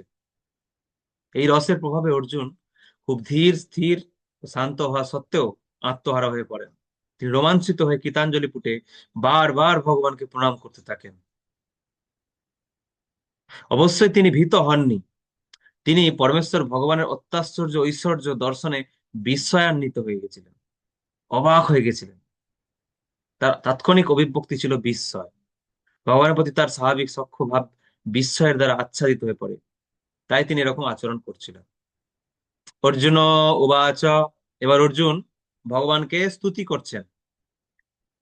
পশ্যামি দেবাংস্তব দেব দেহে সর্বাংস্তথা ভূত বিশেষ সংঘান ব্রহ্মানমীশং কমলাসনস্থম ঋষিংশ্চ সর্বানুরাগংশ্চ দিব্যান। অর্জুন বললেন, হে দেব, আমি তোমার দেহে সমবেত দেবতাদের, বিবিধ প্রাণীদের, কমলাসনে স্থিত ব্রহ্মা, শিব, ঋষিদের ও দিব্য সর্পদের দেখছি। সবাইকে দেখতে পাচ্ছি, যারা বিশ্বব্রহ্মাণ্ডে নিয়ন্ত্রণ করছেন, ব্রহ্মা, শিব, বিভিন্ন ঋষি, সমস্ত দেবতাদেরকে দেখছেন। অনেক বাহু উদর, অনেক বাহু উদর বক্ত্র নেত্রম পশ্যামি ত্বং সর্বতো অনন্ত রূপম নান্তং ন মধ্যং ন পুনস্তবাদিং পশ্যামি বিশ্বেশ্বর বিশ্বরূপ। হে বিশ্বেশ্বর, হে বিশ্বরূপ, তোমার সর্বত্র ব্যাপ্ত অনন্ত রূপে অনেক বাহু, উদর, মুখ এবং নেত্র সমূহ দেখছি। আমি তোমার আদি, মধ্য ও অন্ত কিছুই দেখতে পাচ্ছি না। কোথায় ভগবানের শুরু, কোথায় শেষ, কিছু দেখতে পাচ্ছেন। কিরীটিনং গদিনং চক্রিনং চ তেজরাশিং সর্বতো দীপ্তিমন্তম পশ্যামি ত্বং দুর্নিরীক্ষং সমস্তাৎ দীপ্তানলা দীপ্তানলার্কদ্যুতিমপ্রমেয়ম।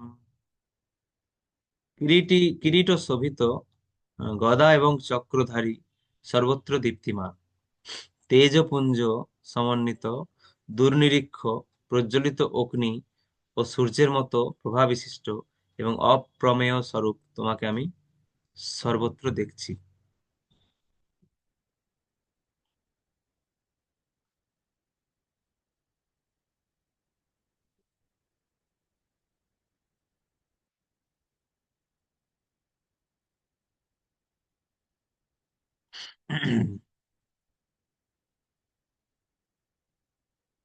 তমক্ষরং পরমং বেদিতব্যং তমস্য বিশ্বস্য পরং নিধানম তমব্যয়ঃ শাশ্বত ধর্মগোপ্তা সনাতনস্তং পুরুষমত মে।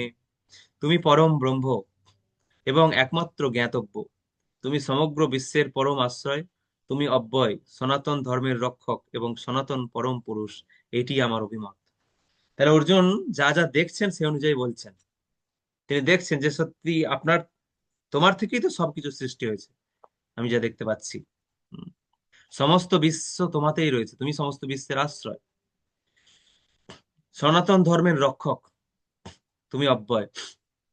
মানে যত ধর্ম পালনকারী ঋষিদেরকে তিনি দেখছেন, ঋষি মুনিদের সবাইকে দেখছেন যে তারা ভগবানের ধ্যান করছে, এটা দেখছেন তিনি। তাহলে ভগবানই সনাতন ধর্মের রক্ষক। তো এগুলো সব তিনি দেখছেন তাই আর বলছেন। এরকম নয় যে আবেগে গদগদ হয়ে সব বলে দিচ্ছেন, তা নয়। যেমন দেখছেন তেমন তিনি সিদ্ধান্ত অনুযায়ী উম, ভগবানের স্তুতি করছেন, বন্দনা করছেন। অনাদিমধ্য অনাদিমধ্য অন্তম অনন্ত বীর্যম অনন্ত বাহুং শশী সূর্য নেত্রম পশ্যামি ত্বং দীপ্ত হুতাশ বক্ত্রং সতেজসা বিশ্বমিদং তপন্তম। তোমার আদি মধ্য ও অন্ত নেই, তুমি অনন্ত বীর্যশালী ও অসংখ্য বাহু বিশিষ্ট, এবং চন্দ্র ও সূর্য তোমার নেত্রদ্বয়। তোমার মুখ থেকে প্রজ্বলিত অগ্নি নির্গত হচ্ছে এবং তুমি স্বীয় তেজ দ্বারা সমস্ত জগৎকে সন্তপ্ত করছো। এটা কখন হয় জানেন? আহ, অগ্নি, লেলিহান শিখায় অগ্নি বেরোচ্ছে। যখন ব্রহ্মাণ্ডের প্রলয় হয় তখন এরকম ভাবে সমগ্র ব্রহ্মাণ্ড আহ, আগুনে পুড়ে যায়, আগুনে ছাই হয়ে যায়। তারপর আবার জলরাশি, মানে কারণোদকশায় বিষ্ণু, এই গর্ভোদকশায় বিষ্ণু আবার ব্রহ্মাণ্ডকে জলমগ্ন করে। তো এইভাবে তিনি অর্জুন দেখছেন যে ব্রহ্মাণ্ড সব প্রলয় হচ্ছে, লেনিহান শিখা ভগবানের মুখ থেকে বেরোচ্ছে, বেরিয়ে পুরো ব্রহ্মাণ্ডকে সন্তপ্ত করছে, মানে পুড়িয়ে দিচ্ছে একেবারে। মানে এটা প্রলয়ের সময়কার ঘটনা, সেটা অর্জুন এখনই দেখতে পাচ্ছে। সেই জন্য বলছিল না যে অতীত বর্তমান ভবিষ্যৎ সবকিছু এখানে দেখাবে অর্জুনকে। তো ভবিষ্যতে কিভাবে ব্রহ্মাণ্ডের প্রলয় হবে সেটাও দেখালেন।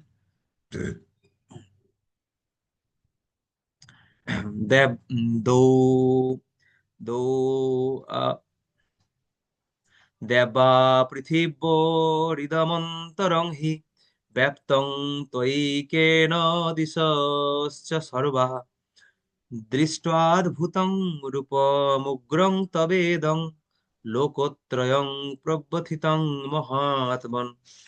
তুমি একক হয়েও দুলোক, ভূলোক ও মধ্যবর্তী অন্তরিক্ষ এবং 10 দিক পরিব্যাপ্ত করে আছো। হে মহাত্মন, তোমার এই অদ্ভুত ও উগ্ররূপ দর্শন করে ত্রিলোক অত্যন্ত ভীত হচ্ছে।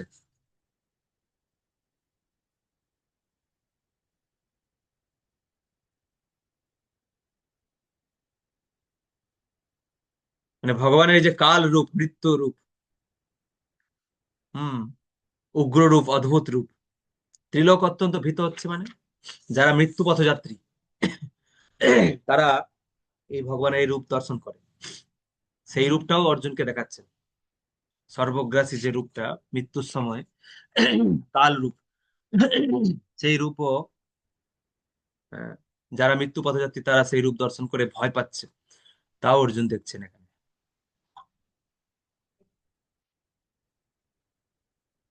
আর একটা কি, না কেবল অর্জুনই ভগবানের বিশ্বরূপ দর্শন করেননি, এই যে তাৎপর্য বলছেন, অন্যান্য গ্রহলোকের অধিবাসীরাও তার সেই রূপ দর্শন করছিলেন। অর্জুনের এই বিশ্বরূপ দর্শন কোনো স্বপ্ন নয়।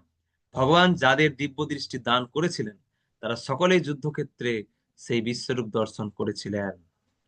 মানে যুদ্ধক্ষেত্রে এই বিশ্বরূপ দেখাচ্ছেন বটে, কিন্তু অন্যান্য লোক থেকে, হতে পারে স্বর্গলোক থেকে দেবতারা, তাদের দিব্য দৃষ্টি রয়েছে, তারাও হয়তো দেখতে পাচ্ছে। অন্যান্য লোকে যাদের দিব্য দৃষ্টি রয়েছে তারা সেখান থেকে দেখতে পাচ্ছে যে কুরুক্ষেত্রে এখন ভগবান শ্রীকৃষ্ণ বিশ্বরূপ দেখাচ্ছেন। চলো চলো যাই, দেখে আসি দেখে আসি। তো দেখতে গিয়ে তারা ভয় পেয়ে যাচ্ছে সবাই। সেটা অর্জুন দেখছে। অমিহি ত্বাং সুরসংঘ বিসন্তি কেচির্ভীতাঃ প্রাঞ্জলয়ো গৃণন্তি স্বস্তি স্বস্তিতুক্ত্বা মহর্ষি সিদ্ধ সংঘা স্তবন্তি তাং স্তুতিভি পুষ্কলাভি। সমস্ত দেবতারা তোমার শরণাগত হয়ে তোমাতেই প্রবেশ করছেন। কেউ কেউ ভীত হয়ে করজোড়ে তোমার গুণগান করছেন। মহর্ষি ও সিদ্ধেরা জগতের কল্যাণ হোক বলে প্রচুর স্তুতি বাক্যের দ্বারা তোমার স্তব করছেন। মানে এগুলো দেখে দেবতারা অনেকে ভয় পাচ্ছে, ভয় পেয়ে ভগবানের শরণাগত হচ্ছে। আবার অনেকে ভগবানে প্রবেশ করছে ভগবানের মধ্যে। আবার মহর্ষিরা তারা এই বিশ্বরূপ দেখে তারা ভয় পাচ্ছে এই জগতের বোধহয় এখনই প্রলয় হবে। সেই জন্য তারা সঙ্গে সঙ্গে স্তুতি করছে যে হে জগতের কল্যাণ হোক, জগতের জন্য তারা প্রার্থনা করছে। তারা ভাবছে এখনই বোধহয় সব শেষ হয়ে যাবে। তো সেইটা সবই অর্জুন কিন্তু দেখছে, যে কারা কি উপলব্ধি করছে, কারা কি, কাদের কি প্রতিক্রিয়া হচ্ছে এই ভগবানের এই রূপ দর্শন করে, সেটা অর্জুন দেখতে পাচ্ছে এখানে। রুদ্রাদিত্য বসব যে চ সাধ্যা বিশ্বে হস্যিনৌ মরুতশ্চ স্ম পাশ্চ গন্ধর্ব যক্ষা সুরসিদ্ধ সংঘা বিক্ষন্তে ত্বাং বিস্মিতাশ্চৈব সর্বে। রুদ্রগণ, আদিত্যগণ, বসুগণ, সাধ্যগণ, বিশ্বদেবগণ, অশ্বিনী কুমারদ্বয়, মরুতগণ, পিতৃগণ, গন্ধর্বগণ, যক্ষগণ, অসুরগণ ও সিদ্ধগণ সকলেই বিস্মিত হয়ে তোমাকে দর্শন করছেন। তাই কত লোককে ভগবান দিব্য দৃষ্টি দিয়েছেন দেখুন। শুধু অর্জুনকে যে দিয়েছেন তা নয়। রূপং মহত্তে বহু বক্ত্রে নেত্রং মহাবাহ বহু বাহু রূপাদম বহুদরং বহুদংস্ট্রাকরালং দৃष्ट्वा লোকঃ প্রবুদ্ধিতস্তথাহম। হে মহাবীর, বহু মুখ, বহু নেত্র, বহু বাহু, বহু উরু, বহু পদ, বহু উদর, বহু করাল দন্ত বিশিষ্ট তোমার বিরাট রূপ দর্শন করে লোকসমূহ অত্যন্ত ব্যথিত হচ্ছে, এবং তেমনি আমিও অত্যন্ত ব্যথিত হচ্ছি। আর ভালো লাগছে না অর্জুনের, এবার ভয় ভয় পাচ্ছেন। নভস্পৃশং দীপ্তমনেক বর্ণং ব্যত্তাননং দীপ্ত বিশাল নেত্রম দৃष्ट्वा হি ত্বং প্রবুদ্ধিতান্তরাত্মা ধৃতিং নবিন্দামি সমং চ বিষ্ণু। অনুবাদ: হে বিষ্ণু, তোমার আকাশস্পর্শী তেজময় বিবিধ বর্ণযুক্ত বিস্তৃত মুখমণ্ডল এবং উজ্জ্বল আয়ত নেত্র বিশিষ্ট তোমাকে দেখে আমার হৃদয় ব্যথিত হচ্ছে, এবং আমি ধৈর্য ও স্থৈর্য রক্ষা করতে পারছি না। আর অর্জুন স্থির হয়ে প্রার্থনা করছেন, বন্দনা করছেন, কিন্তু আর তিনি স্থিরভাবে বন্দনা করতে পারছেন না, অস্থির হয়ে যাচ্ছেন। আকাশস্পর্শী মানে ভগবান তো ওই রকম অর্জুনের মতো প্রায় একই হাইট, কিন্তু ওই দৃশ্যরূপ দেখাচ্ছেন একেবারে আকাশ স্পর্শ করেছেন, এত উঁচু হয়ে গেছেন ভগবান। এটা দেখে অর্জুন তো ভয় পাবেই তো। শুধু তাই নয়, বিভিন্ন রং বেরং বেরোচ্ছে, বিশাল মুখমণ্ডল, বড় বড় আয়ত নেত্র, চোখ, হম বড় বড় আয়ত, টানা টানা চোখ, এসব দেখে অর্জুন ভয় পেয়ে যাচ্ছে এবারে, আর স্থিরতা হচ্ছে না। দ্রংষ্টা করালানি চতে মুখানি দৃষ্টৈব কালানল সন্নিভানি দিশো ন জানে ন লভে চ শর্ম প্রসীদ দেবেশ জগন্নিবাস। হে দেবেশ, হে জগন্নিবাস, ভয়ঙ্কর দন্তযুক্ত এবং প্রলয়াগ্নি সদৃশ তোমার মুখ সকল দেখে আমার দিগ্ভ্রম হচ্ছে এবং আমি শান্তি পাচ্ছি না। তুমি আমার প্রতি প্রসন্ন হও। অর্জুন ভাবছে ভগবান বোধহয় আমার প্রতি, হ্যাঁ, আমি দেখতে চেয়েছি বলে ভগবান বোধহয় আমার প্রতি অপ্রসন্ন হয়ে আমাকে ভয়ঙ্কর রূপ দর্শন করিয়ে হুম আমাকে উম, ভয় দেখাচ্ছে, উগ্র মূর্তি দেখাচ্ছে। সেই জন্য বলছে তুমি আমার প্রতি দয়া করে প্রসন্ন হও। অমি চত্বাং ধৃতরাষ্ট্রস্য পুত্রা সর্বে সহৈবাবনীপাল সংঘৈ ভীষ্ম দ্রোণঃ সুতপুত্রস্তথাসৌ সহাস্মদীয়ৈরপি যোধমুখৈ বক্ত্রাণি তে তরমানবিশন্তি দ্রংষ্টা করালানি ভয়ানকানি কেচিৎ বিলগ্না দশনান্তরেষু সংদৃশ্যন্তে চূর্ণি চূর্ণিতৈরুত্তমাঙ্গৈ। ধৃতরাষ্ট্রের পুত্রেরা তাদের মিত্র সমস্ত রাজন্যবর্গ এবং ভীষ্ম, দ্রোণ, কর্ণ এবং আমাদের পক্ষের সমস্ত প্রধান যোদ্ধাগণ তোমার করাল দন্ত বিশিষ্ট মুখসমূহের মধ্যে দ্রুত বেগে প্রবেশ করছে এবং দন্ত মধ্যে লগ্ন হয়ে তাদের মস্তক চূর্ণ হচ্ছে। মানে সমস্ত ধৃতরাষ্ট্রের পুত্ররা, সমস্ত বন্ধু রাজন্যবর্গ, ভীষ্ম, দ্রোণাচার্য, কর্ণ এবং আমাদের পক্ষে সমস্ত প্রধান যোদ্ধাগণ, মানে পঞ্চপাণ্ডব বাদ দিয়ে বাকি যে প্রধান যোদ্ধাগণ, তারা কি করছে না, তারা ভগবানের দুটো দাঁতের ভেতর দিয়ে এত স্পিডে, এত দ্রুত বেগে এসে ঢুকছে যে তাদের মাথাগুলো দাঁতে আঘাত লেগে একদম চূর্ণ বিচ্ছিন্ন হয়ে ফেটে যাচ্ছে। এরকম দেখছে অর্জুন। তাহলে বলুন, এগুলো দেখে অর্জুন স্থির থাকতে পারবে? সমস্ত মানে পাণ্ডব পক্ষের এবং কৌরব পক্ষের সকলে এইরকম ঘটছে। তারা সবাই এসে এরকম ভগবানের মধ্যে প্রবেশ করছে, মানে তাদের মৃত্যু হচ্ছে। অর্জুন এটা দেখতে পাচ্ছে। পূর্ববর্তী শ্লোকে ভগবান প্রতিজ্ঞা করেছিলেন যে তিনি অর্জুনকে অত্যন্ত কৌতূহলোদ্দীপক কিছু দেখাবেন। এখন অর্জুন দেখছেন যে তার বিপক্ষ দলের সমস্ত নেতারা এবং তাদের সৈন্যরা এবং অর্জুনের নিজের সৈন্যরা সকলে বিনাশপ্ত হতে চলেছে।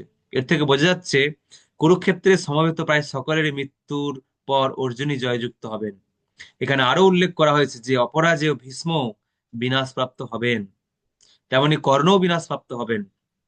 ভীষ্ম আদি বিপক্ষের মহারথীরাই কেবল বিনাশপ্রাপ্ত হবে না, অর্জুনের সপক্ষের অনেক রথী মহারথীরাও বিনাশপ্রাপ্ত হবে।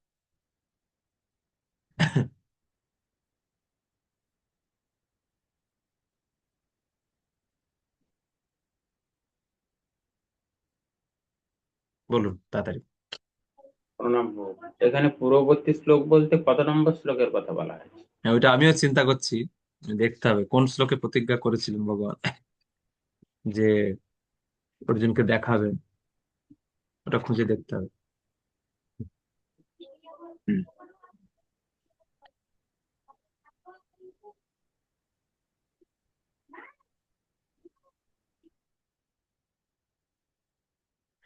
যথা নদীনাং বহব অম্বুবেগাঃ সমুদ্রমেবাভিমুখা দ্রবন্তি তথা তবামি নরলোকবীরা বিসন্তি বক্ত্রান্নভিবিজ্জ্বলন্তি যথা প্রদীপ্তং জ্বলনং পতঙ্গা বিসন্তি নাশায় সমৃদ্ধ বেগাঃ তথৈব নাশায় বিসন্তি লোকা স্তবাপি বক্ত্রাণি সমৃদ্ধ বেগাঃ লেলিহসে গ্রসমানঃ সমন্তা লোকান সমগ্রান বদনৈর্জলদ্ভি তেজোভিরাপুর্য জগত সর্ব সমগ্রং ভাসন্ত বগ্রাহা প্রতপস্তি বিষ্ণু প্রতপন্তি বিষ্ণু।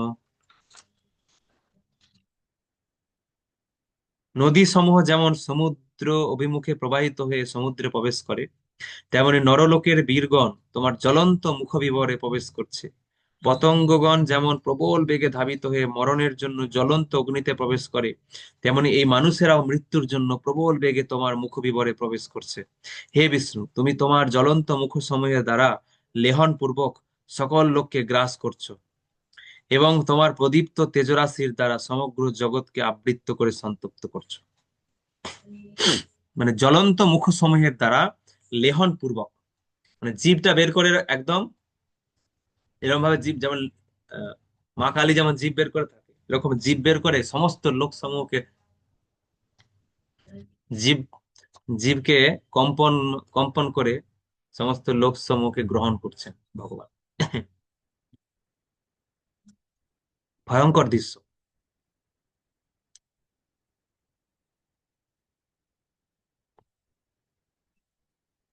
তো এই যে 26-27 নম্বর শ্লোকে যে দেখালেন ভগবান যে সমস্ত কৌরব তারা মৃত্যুবরণ করছে, তার মানে পাণ্ডবদের জয় অনিবার্য, পাণ্ডবরা জয়ী হচ্ছে, অর্থাৎ যুদ্ধের ফলাফল সেটাও কিন্তু ভগবান এখানে বিশ্বরূপের মধ্যেই দেখিয়ে দিলেন। সমস্ত লোক তারা সব কিছু সবাই উম, ধ্বংস হচ্ছে, সৃষ্টি হচ্ছে, সবকিছু তো দেখালেন, ঠিক আছে, কিন্তু কুরুক্ষেত্রের যুদ্ধের ফলাফলটাও এখানে দেখিয়ে দিলেন, বিশ্বরূপের মধ্যেই দেখিয়ে দিলেন, মানে অতীত বর্তমান ভবিষ্যৎ সব দেখিয়ে দিলেন। এইটা ছিল অর্জুনের একটা গুহ্য উদ্দেশ্য, যেটা আপনাদেরকে বলছিলাম পরে বলবো। অর্জুনের বিশ্বরূপ দর্শনের তিনটে উদ্দেশ্য তাহলে আমরা পেলাম। এটা হচ্ছে 3 নম্বর উদ্দেশ্য, কি না যুদ্ধের ফলাফলটাও অর্জুন সূক্ষ্ম রূপে তার দর্শন করার ইচ্ছা ছিল। যদি অর্জুন জানতেন যে কৃষ্ণ সঙ্গে আছে মানে তো জয়লাভ হবে, ঠিক আছে, কিন্তু যুদ্ধের ফলাফলটা কিরকম হবে ওইটা একটু দেখতে চাইছেন আগে থেকে।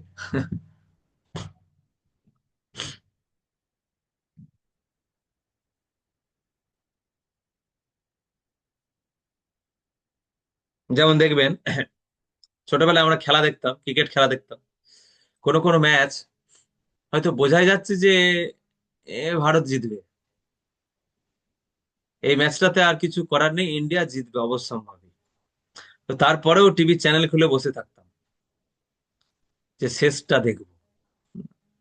ফলাফলটা বুঝতেই পারছি কি হবে, হতে চলেছে, কি হতে পারে, তারপরেও কিন্তু টিভি খুলে বসে থাকতাম যে ফলাফলটা দেখবো শেষ পর্যন্ত, দেখার একটা আনন্দ আছে।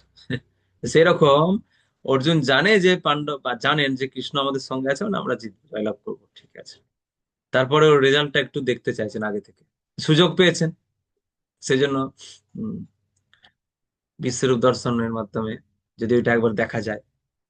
তো যাই হোক, এই হলো অর্জুনের, হ্যাঁ, ভগবানের বিশ্বরূপ দর্শন অর্জুনকে দেখালেন।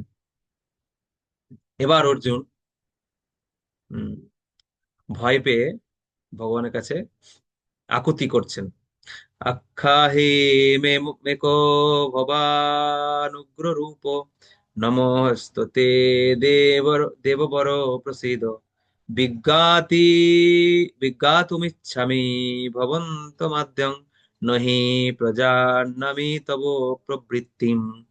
হে দেবশ্রেষ্ঠ, উগ্ররূপ তুমি কে তা কৃপা করে আমাকে বলো, তোমাকে নমস্কার করি, তুমি প্রসন্ন হও, তুমি আদি পুরুষ, আমি তোমার প্রবৃত্তি সম্বন্ধে অবগত নই, আমি তোমাকে বিশেষভাবে জানতে ইচ্ছা করি। এবার অর্জুনের মানে এতক্ষণ ভগবান সম্পর্কে অর্জুনের যে ধারণা ছিল, সেই ধারণাটা যেন একটু নড়বড়ে হয়ে যাচ্ছে। বলছেন আহ, যেভাবে দর্শন করছেন উগ্র রূপে, যেন বলছেন তুমি কে, তুমি কৃপা করে আমাকে বলো, তুমি আমাদের প্রতি প্রসন্ন হও, তোমাকে আমি প্রণাম করি, তোমার প্রবৃত্তি সম্বন্ধে অবগত নই, মানে তোমার ইচ্ছাটা কি, তুমি কি করতে চাও, আমি তোমাকে বিশেষভাবে জানতে ইচ্ছা করি। মানে কুরুক্ষেত্রে যে তুমি এসেছো, তোমার ইচ্ছাটা কি, তোমার উদ্দেশ্যটা কি, এই যে কুরুক্ষেত্রে তুমি এসেছো, এটা কি আদেও তুমি যে কৃষ্ণের সঙ্গে আমরা বন্ধুত্ব করেছি, যে যে কৃষ্ণের সঙ্গে আমরা খেলা করেছি, কাঁধে কাঁধে উঠেছি, কত কি করেছি, তুমি কি সেই কৃষ্ণ আদেও, নাকি তুমি একটা কোনো উগ্র রূপ সবকিছু গ্রাস করার জন্য এসেছো, তার পরিচয় জানতে এসেছো, তুমি কি আমাদের ওই কৃষ্ণ নাকি তুমি অন্য কেউ, তুমি কে, তুমি প্রসন্ন হও, তোমার ইচ্ছাটাই বা কি, তোমার প্রবৃত্তি সম্বন্ধে আমি অবগত নই, তোমাকে বিশেষভাবে জানতে ইচ্ছা করছে আমার। আসলে তুমি কি? শ্রী ভগবান উবাচ, এবার ভগবান বলছেন, কালহস্মি লোকক্ষয় কৃত প্রবৃদ্ধ, লোকান সমাহর্তুমিহ প্রবৃত্ত, ঋতে হপি ত্বং ন ভবিষ্যন্তি সর্বে, যেহবস্থিতা প্রত্যনিকেষু যোধা। শ্রী ভগবান বললেন, আমি লোকক্ষয়কারী প্রবৃদ্ধ কাল এবং এই সমস্ত মানুষকে সংহার করতে এক্ষণে আমি প্রবৃত্ত হয়েছি। তোমরা ছাড়া, তোমরা পাণ্ডবেরা ছাড়া উভয় পক্ষের সমস্ত যোদ্ধাই নিহত হবে। ভগবান বললেন, আমি মৃত্যু রূপে এসেছি, মৃত্যু, হুম, সবাইকে গ্রাস করব।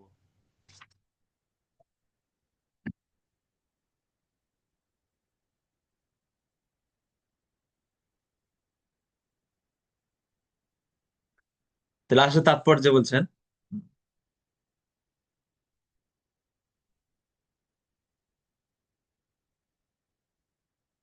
ভগবানের লাস্টের তাৎপর্যের আগে 2 লাইন আগে, ভগবানের এই ভয়ঙ্কর রূপ সর্বগ্রাসী দানবের মতো, এবং এখানে তিনি সর্বগ্রাসী কাল রূপে নিজেকে প্রকাশ করেছেন। কয়েকজন পাণ্ডব ছাড়া সেই যুদ্ধক্ষেত্রে সমবেত সকলকেই ভগবান গ্রাস করতে চেয়েছিলেন। অর্জুন যুদ্ধ করতে চাইছিলেন না, তিনি মনে করেছিলেন যে যুদ্ধ না করাই ভালো হবে, তাহলে কোনো রকম হতাশার সূচনা হবে না। তার উত্তরে ভগবান বললেন যে অর্জুন, যুদ্ধ না করলেও তাদের সকলেরই বিনাশ হবে, কারণ সেটাই ছিল তার পরিকল্পনা।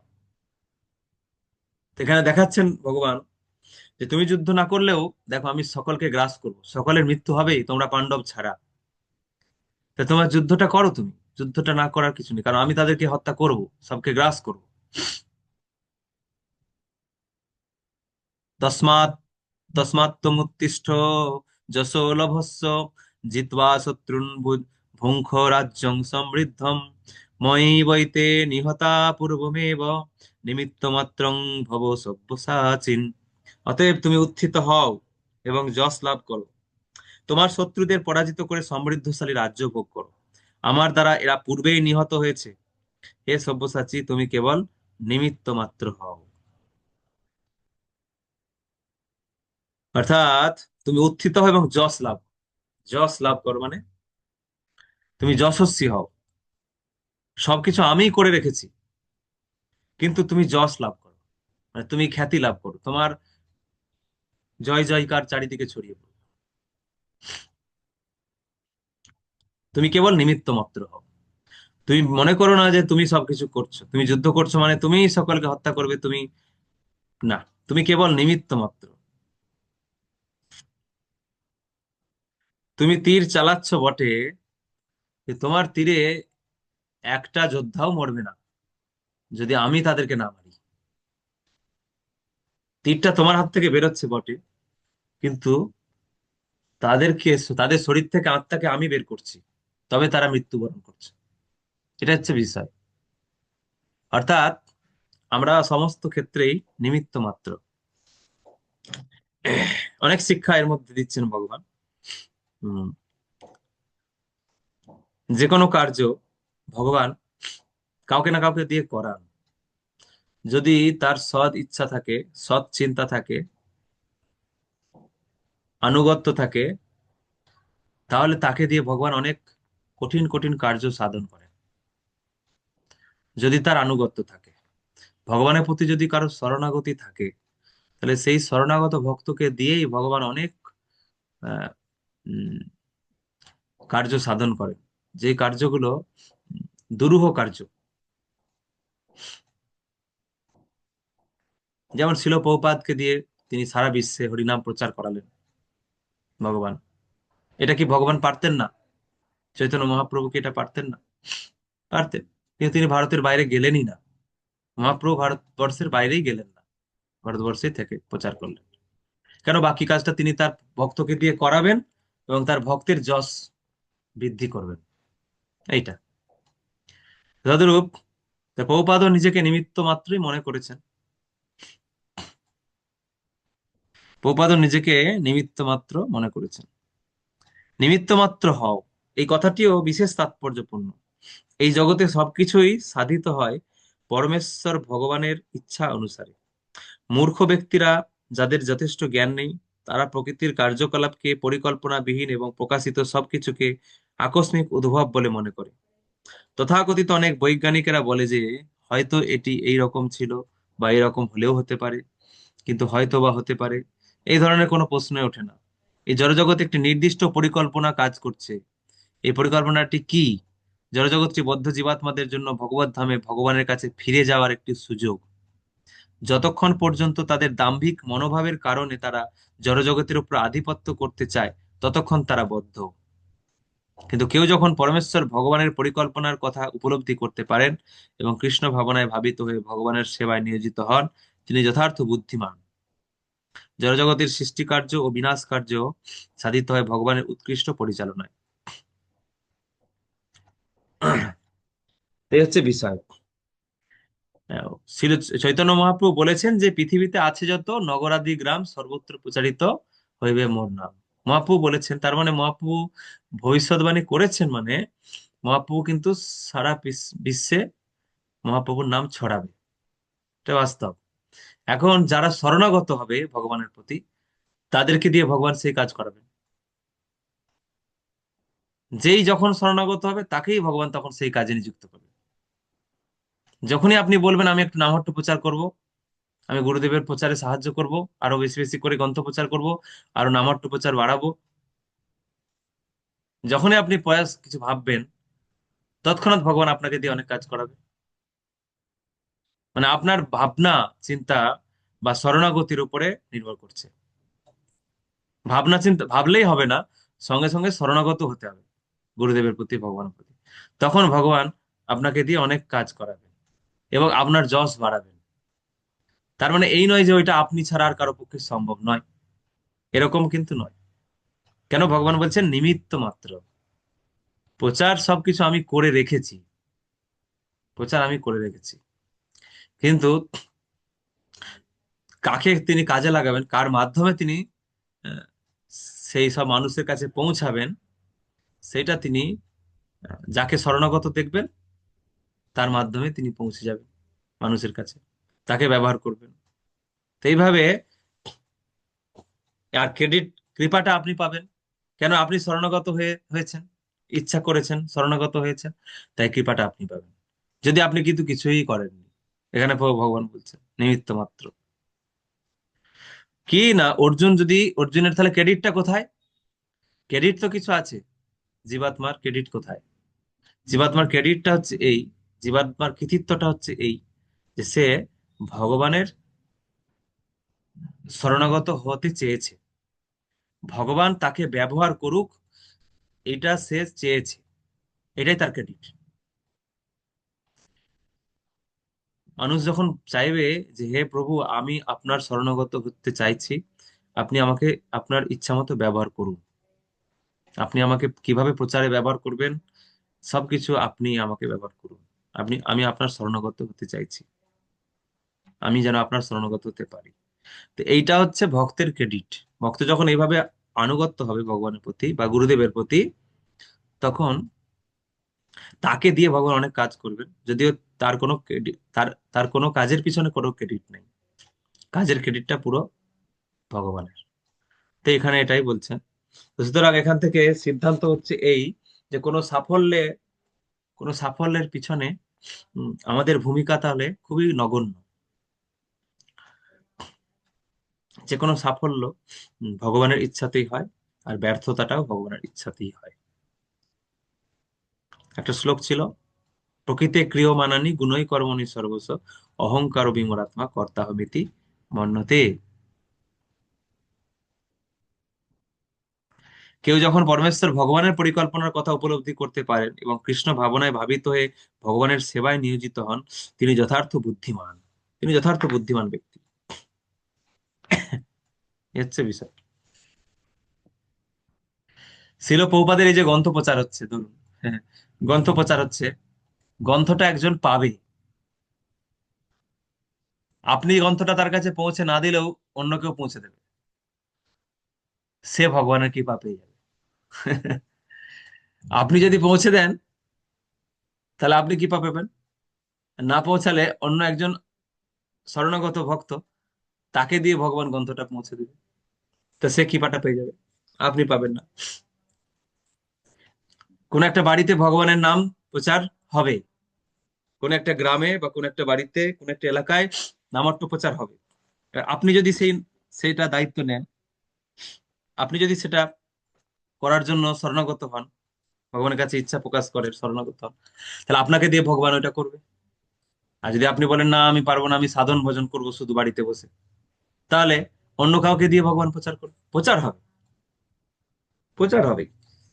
আপনি করলেও প্রচার হবে, আপনি না করলেও প্রচার হবে। কেন? ভগবান বলে দিয়েছে পৃথিবীতে আছে যত নগরাদি গ্রাম সর্বত্র প্রচারিত হইবে মোর নাম।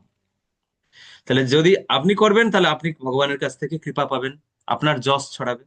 যদিও ভক্তরা তার যশ বাড়ানোর জন্য করে না, মেন কথা আপনি ভগবানের কৃপা পাবেন, কারণ আপনি ভগবানের যন্ত্র হিসাবে নিজেকে হ্যাঁ ভগবানের কাছে উপস্থাপনা করেছেন যে আমাকে তুমি যন্ত্রের, আমি যন্ত্রী, তুমি, আমি যন্ত্র, তুমি যন্ত্রী, তুমি আমাকে ব্যবহার করো, এইটুকু করেছেন। তাই আপনি ভগবানের কৃপা পাবেন। তাই অর্জুনকে ভগবান সেটাই নির্দেশ দিচ্ছেন, তুমি উত্থিত হও, উঠো, যুদ্ধ করো, যশ লাভ করো।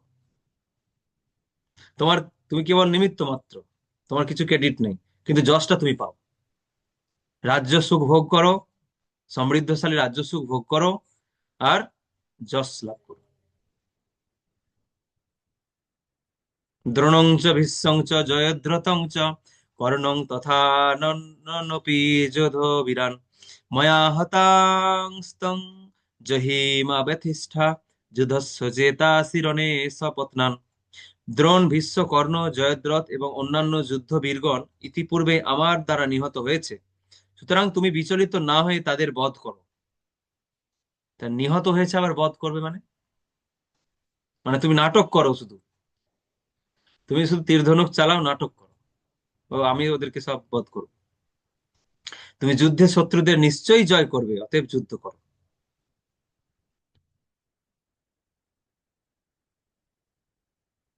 এই যে ঘটনাটা, এটা ঘটোৎকচের পুত্র বারবারিক বোঝায়। ঘটোৎকচের পুত্র বারবারিক দেখেছিল, সে বারবারিক দেখছে, মানে ওনাকে বলা হয় সিসি ক্যামেরা। ওনাকে কুরুক্ষেত্রে ভগবান স্থান দেননি, ওনাকে অনেক দূরে রেখে এসেছিলেন। সেখান থেকে উনি দেখছে যে যুদ্ধক্ষেত্রে সবাই তীর ধনুক চালাচ্ছে, সবার হাত নড়ছে, কিন্তু ভগবানের সুদর্শন চক্রটা গিয়ে একদম ঝাঁ ঝাঁ করে সবাইকে বধ করছে। এটা ও দেখেছে, বারবারিক। ও দেখতে পাচ্ছে যে কেউ কোনো যুদ্ধ করছে না, সবাই শুধু হাত পা নাড়ছে, আর ভগবানের সুদর্শন চক্র সবাইকে বধ করছে।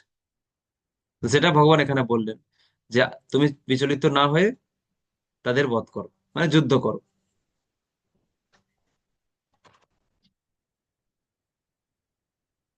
পরমেশ্বর ভগবানের দ্বারাই প্রতিটি পরিকল্পনা ধার্য হয়, কিন্তু তার ভক্তদের প্রতি তিনি এতই দয়ালু ও করুণাময় যে তার ইচ্ছা অনুসারে তার ভক্তেরা কার্য সাধন করলে তিনি তার কৃতিত্ব তার ভক্তদেরই দিতে চান।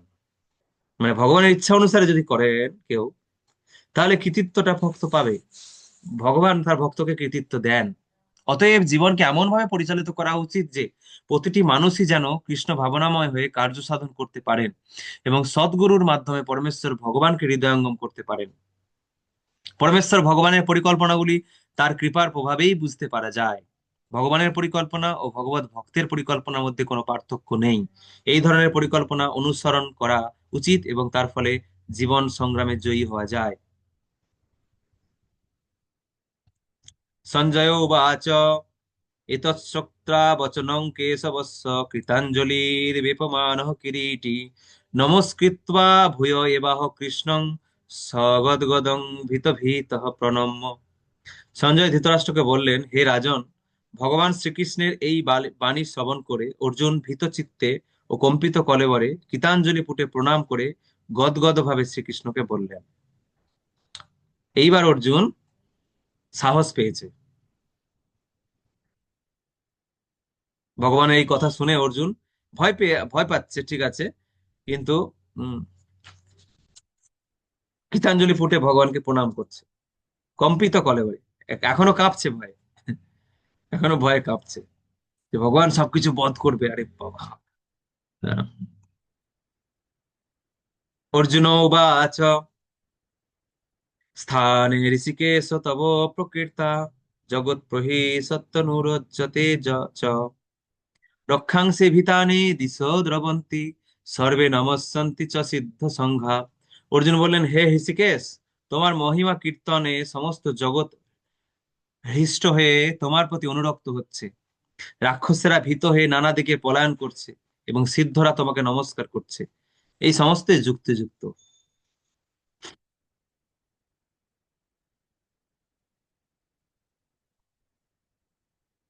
এই সমস্ত যুক্তিযুক্ত।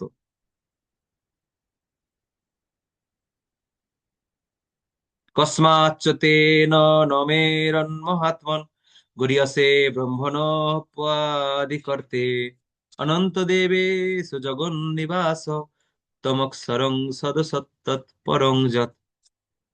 হে মহাত্মন, তুমি এমনকি ব্রহ্মার থেকেও শ্রেষ্ঠ এবং আদি সৃষ্টিকর্তা, কেন সকলে তোমাকে নমস্কার করবে না? হে অনন্ত, হে দেবেশ, হে জগন্নিবাস, তুমি সৎ এবং অসৎ উভয়ের অতীত অক্ষর তত্ত্ব বা অবিনশ্বর ব্রহ্ম। অর্জুনের উপলব্ধিগুলো তিনি এবার বলছেন। তমাদিদেব পুরুষঃ পুরাণ তমস্য বিশ্বস্য পরং নিধানম বেত্তাসি বেদ্যং চ পরং চ ধাম তয়া ততং বিশ্বম অনন্ত রূপ। তুমি আদিদেব, পুরাণ পুরুষ এবং এই বিশ্বের পরম আশ্রয়। তুমি সবকিছুর জ্ঞাতা, তুমি জ্ঞেয় এবং তুমি গুণাতীত পরম ধাম স্বরূপ। হে অনন্ত রূপ, সমগ্র জগৎ তোমার দ্বারা পরিব্যাপ্ত হয়ে আছে। এই যে সমস্ত জগৎ তোমার দ্বারা পরিব্যাপ্ত হয়ে আছে, এটা দেখতে চেয়েছিলেন, এখন এটা তিনি বুঝতে পারলেন। বায়ুর্য মহগ্নির বরুণ শশাঙ্ক প্রজাপতিস্তং প্রপিতামহশ্চ নমো নমস্তে হস্তু সহস্রকৃত পুনশ্চ ভূয়ঃপি নমো নমস্তে। তুমি বায়ু, যম, অগ্নি, বরুণ, চন্দ্র, প্রজাপতি, ব্রহ্মা ও পিতামহ, অতএব তোমাকে আমি সহস্রবার প্রণাম করি, পুনরায় নমস্কার করি এবং বারবার নমস্কার করি। নমো পুরস্তাদথ পৃষ্ঠতস্তে নমোস্তু তে সর্বত এব সর্ব অনন্ত বীর্যামিত বিক্রমস্তং সর্বং সমাপ্নসি ততসি সর্বঃ। হে সর্বাত্মা, তোমাকে তোমাকে সম্মুখে, পশ্চাতে ও সমস্ত দিক থেকেই নমস্কার করছি। হে অনন্ত বীর্য, তুমি অসীম বিক্রমশালী, তুমি সমগ্র জগতে ব্যাপ্ত, অতএব তুমি সর্বস্বরূপ। সামনে পিছন ডায়ে বাঁয়ে সব দিক থেকে ভগবানকে প্রণাম করছে।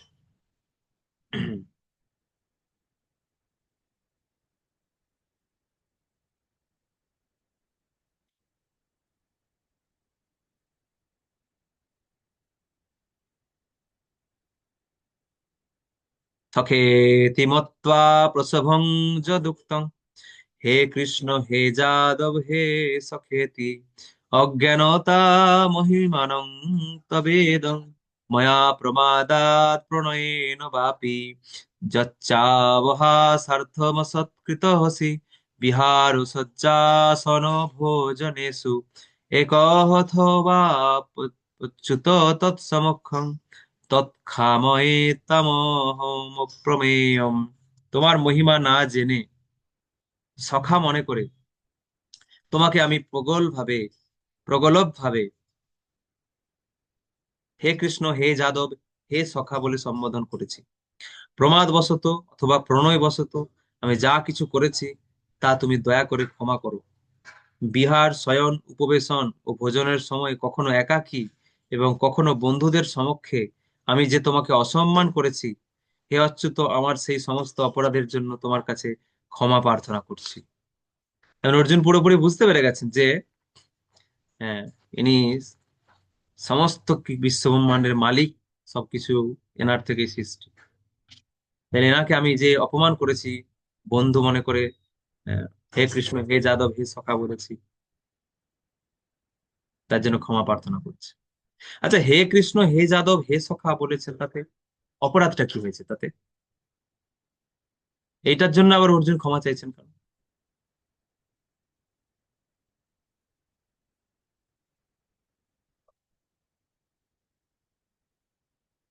আসলে অর্জুন, বলুন। প্রণাম প্রভু। অর্জুন এখানে ঐশ্বর্য ভাবে আবিষ্ট হয়েছেন, সেই জন্য তিনি সখ্য ভাবে যা কিছু করেছেন সেই জন্য এখন অনুতপ্ত বোধ করছেন। না, হে শব্দে হে কৃষ্ণ হে যাদব হে সখে এইটা বলেছেন তো অনুতপ্ত হচ্ছেন কেন? আমি যদি বলি, হে শ্যামানন্দ প্রভু, তো কি অসুবিধা হচ্ছে? সেক্ষেত্রে যে যিনি উচ্চ স্তরের আছেন আমাদের চেয়ে, তাকে বললে অবজ্ঞা প্রদর্শন করা হয়। যিনি আমাদের লেভেলে আছেন তার ক্ষেত্রে ঠিক আছে। তাই আমি যদি বলি আহ, হে গুরু মহারাজ, হে ভগবান, তা সেক্ষেত্রে অসুবিধা কোথায়? সিনিয়রকেই তো বলা হচ্ছে। ভাবটার তফাৎ আছে। কি ভাবটা তফাৎ? সখ্য ভাব এবং ঐশ্বর্য ভাব। হ্যাঁ, আসলে অর্জুন এখানে হে মানে দেবেন নাকি,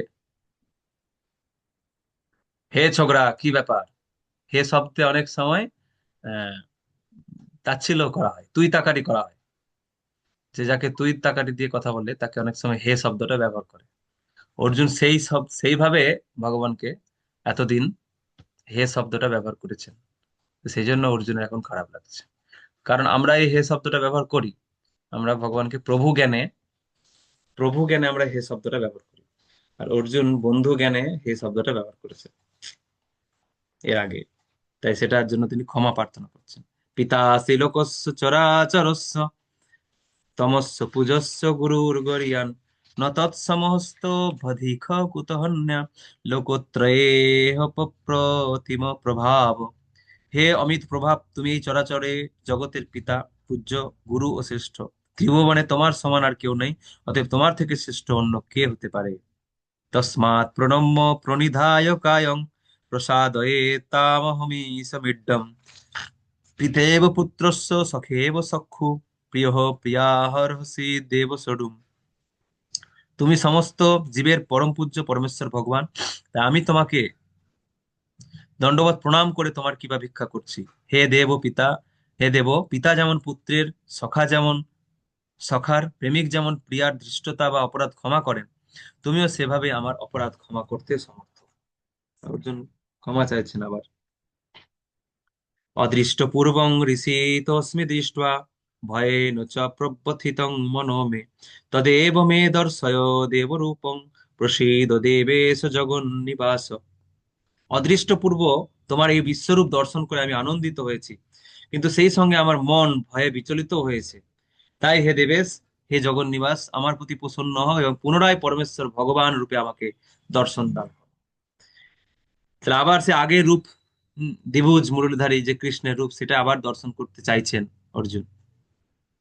কিরীটিনং গদিনং চক্রহস্তম ইচ্ছামি ত্বং দ্রষ্টুমহং তথৈব তেনৈব রূপেণ চতুর্ভুজেন সহস্রবাহু ভব বিশ্বমূর্তে। হে বিশ্বমূর্তি, হে সহস্রবাহু, আমি তোমাকে পূর্ববৎ সেই কিরীট, গদা ও চক্রধারী রূপে দেখতে ইচ্ছা করি। এখন তুমি কৃপাপূর্বক তোমার সেই চতুর্ভুজ রূপ ধারণ করো। তাহলে সব রূপগুলোই ভগবানের সব রূপগুলো অর্জুন দেখে নিতে চাইছেন একবার করে। চতুর্ভুজ রূপটা দেখতে চাইছেন এখন। শ্রী ভগবান উবাচ ময়া প্রসন্নেন তবার্জুনেদং রূপং পরং দর্শিতমাত্মযোগাৎ তেজময়ং বিশ্বমনন্তমাদ্যং জন্মে তদন্যেন ন দৃষ্ট পূর্বম।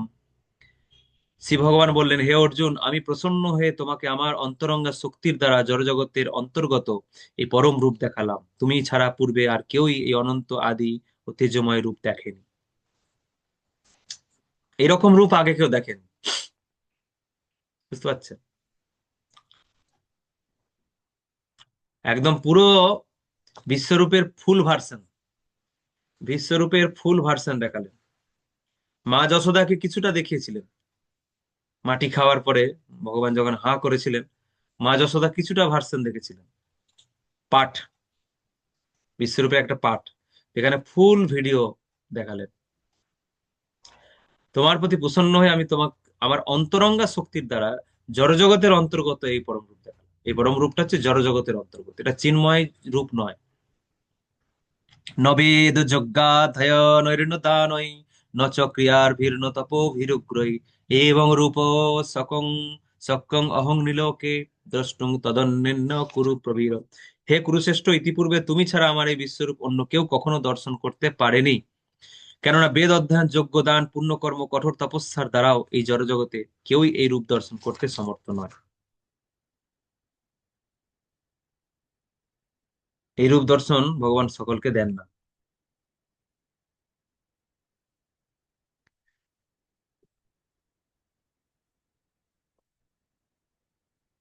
তো বেদ অধ্যয়ন, যজ্ঞ, দান, তপস্যা, পুণ্যকর্ম এসব দিয়ে বিশ্বরূপ দর্শন করা যাবে না। ভগবানকে দর্শন তো দূরের কথা, সামান্য বিশ্বরূপ দর্শনটাই করা যাবে না এগুলো দিয়েও। তাহলে ভগবানকে দর্শন করা কত কঠিন ভাবুন। শ্রীকৃষ্ণের চিন্ময় রূপকে দর্শন করা কত কঠিন। সাধারণ একটা জড়জগতের বিশ্বরূপ, সেটাও দর্শন করতে গেলে বেদ অধ্যয়ন দ্বারা হবে না, যজ্ঞ দান পুণ্যকর্ম কঠোর তপস্যা করলেও সেটা সেই দর্শন পাওয়া সম্ভব না হতে পারে। ভগবান যদি ইচ্ছা হয় তাহলে দর্শন করাবে। মাতে ব্যথা মাচ্চ বিমূঢ় ভাব দৃষ্টারূপং ঘোর মৃদৃং মমেদম ব্যাপেত ভি প্রীতমনঃ পুনস্তং তদেব মে রূপমিদং প্রপশ্য। আমার এই প্রকার ভয়ঙ্কর বিশ্বরূপ দেখে তুমি ব্যথিত বিভ্রান্ত হয়েছ, এখন তার পরিসমাপ্তি হোক। সমস্ত ভয় থেকে মুক্ত হয়ে এবং প্রসন্ন চিত্তে তুমি পুনরায় তোমার ঈপ্সিত রূপ দর্শন করো। সঞ্জয় উবাচ ইত্যর্জুনং বাসুদেবস্তথোক্তা সকং রূপং দর্শয়ামাসু ভূয়ঃ আশ্বাসয়ামাসু চ ভীতমেনং ভূত্বা পুনঃ সৌমপ পূর্ম হাত্বা। সঞ্জয় ধৃতরাষ্ট্রকে বললেন, পরমেশ্বর ভগবান বাসুদেব অর্জুনকে এভাবে বলে তার চতুর্ভুজ রূপ দেখালেন এবং পুনরায় দ্বিভুজ সৌম্য মূর্তি ধারণ করে ভীত অর্জুনকে আশ্বস্ত করলেন। প্রথমে চতুর্ভুজ রূপ দেখালেন। হম অর্জুন এবার চতুর্ভুজ রূপ দর্শন করে অর্জুন বলছেন, দৃষ্টেদং মানুষং রূপং তব সৌমং জনার্দন ইদানিমস্মি সংবৃত্ত সচেতঃ প্রকৃতিং গতঃ। হে জনার্দন, তোমার এই সৌম্য মনুষ্য মূর্তি দর্শন করে এখন আমার চিত্ত স্থির হলো এবং আমি প্রকৃতিস্থ হলাম। শ্রী ভগবান উবাচ। আচ্ছা, এটা পরের পরের ক্লাসে আমরা আলোচনা করব। অর্জুন ভগবানের চতুর্ভুজ রূপ দর্শন করলে এই সৌম্য মনুষ্য মূর্তি দর্শন করলেন। প্রথমে চতুর্ভুজ রূপ দেখলেন, তারপর আবার দ্বিভুজ মুরলীধারী আগের যে রূপ সেই রূপ দর্শন করলেন, তবে সন্তুষ্ট হলেন। হরে কৃষ্ণ কৃষ্ণ কৃষ্ণ হরে হরে, হরে রাম রাম রাম হরে হরে। শ্রীমদ্ ভগবদ গীতা যথাযথ কি জয়, শ্রীল প্রভুপাদ কি জয়, সমবেত ভক্তবৃন্দ কি জয়, নিতাই গৌর প্রেমানন্দে হরি হরি।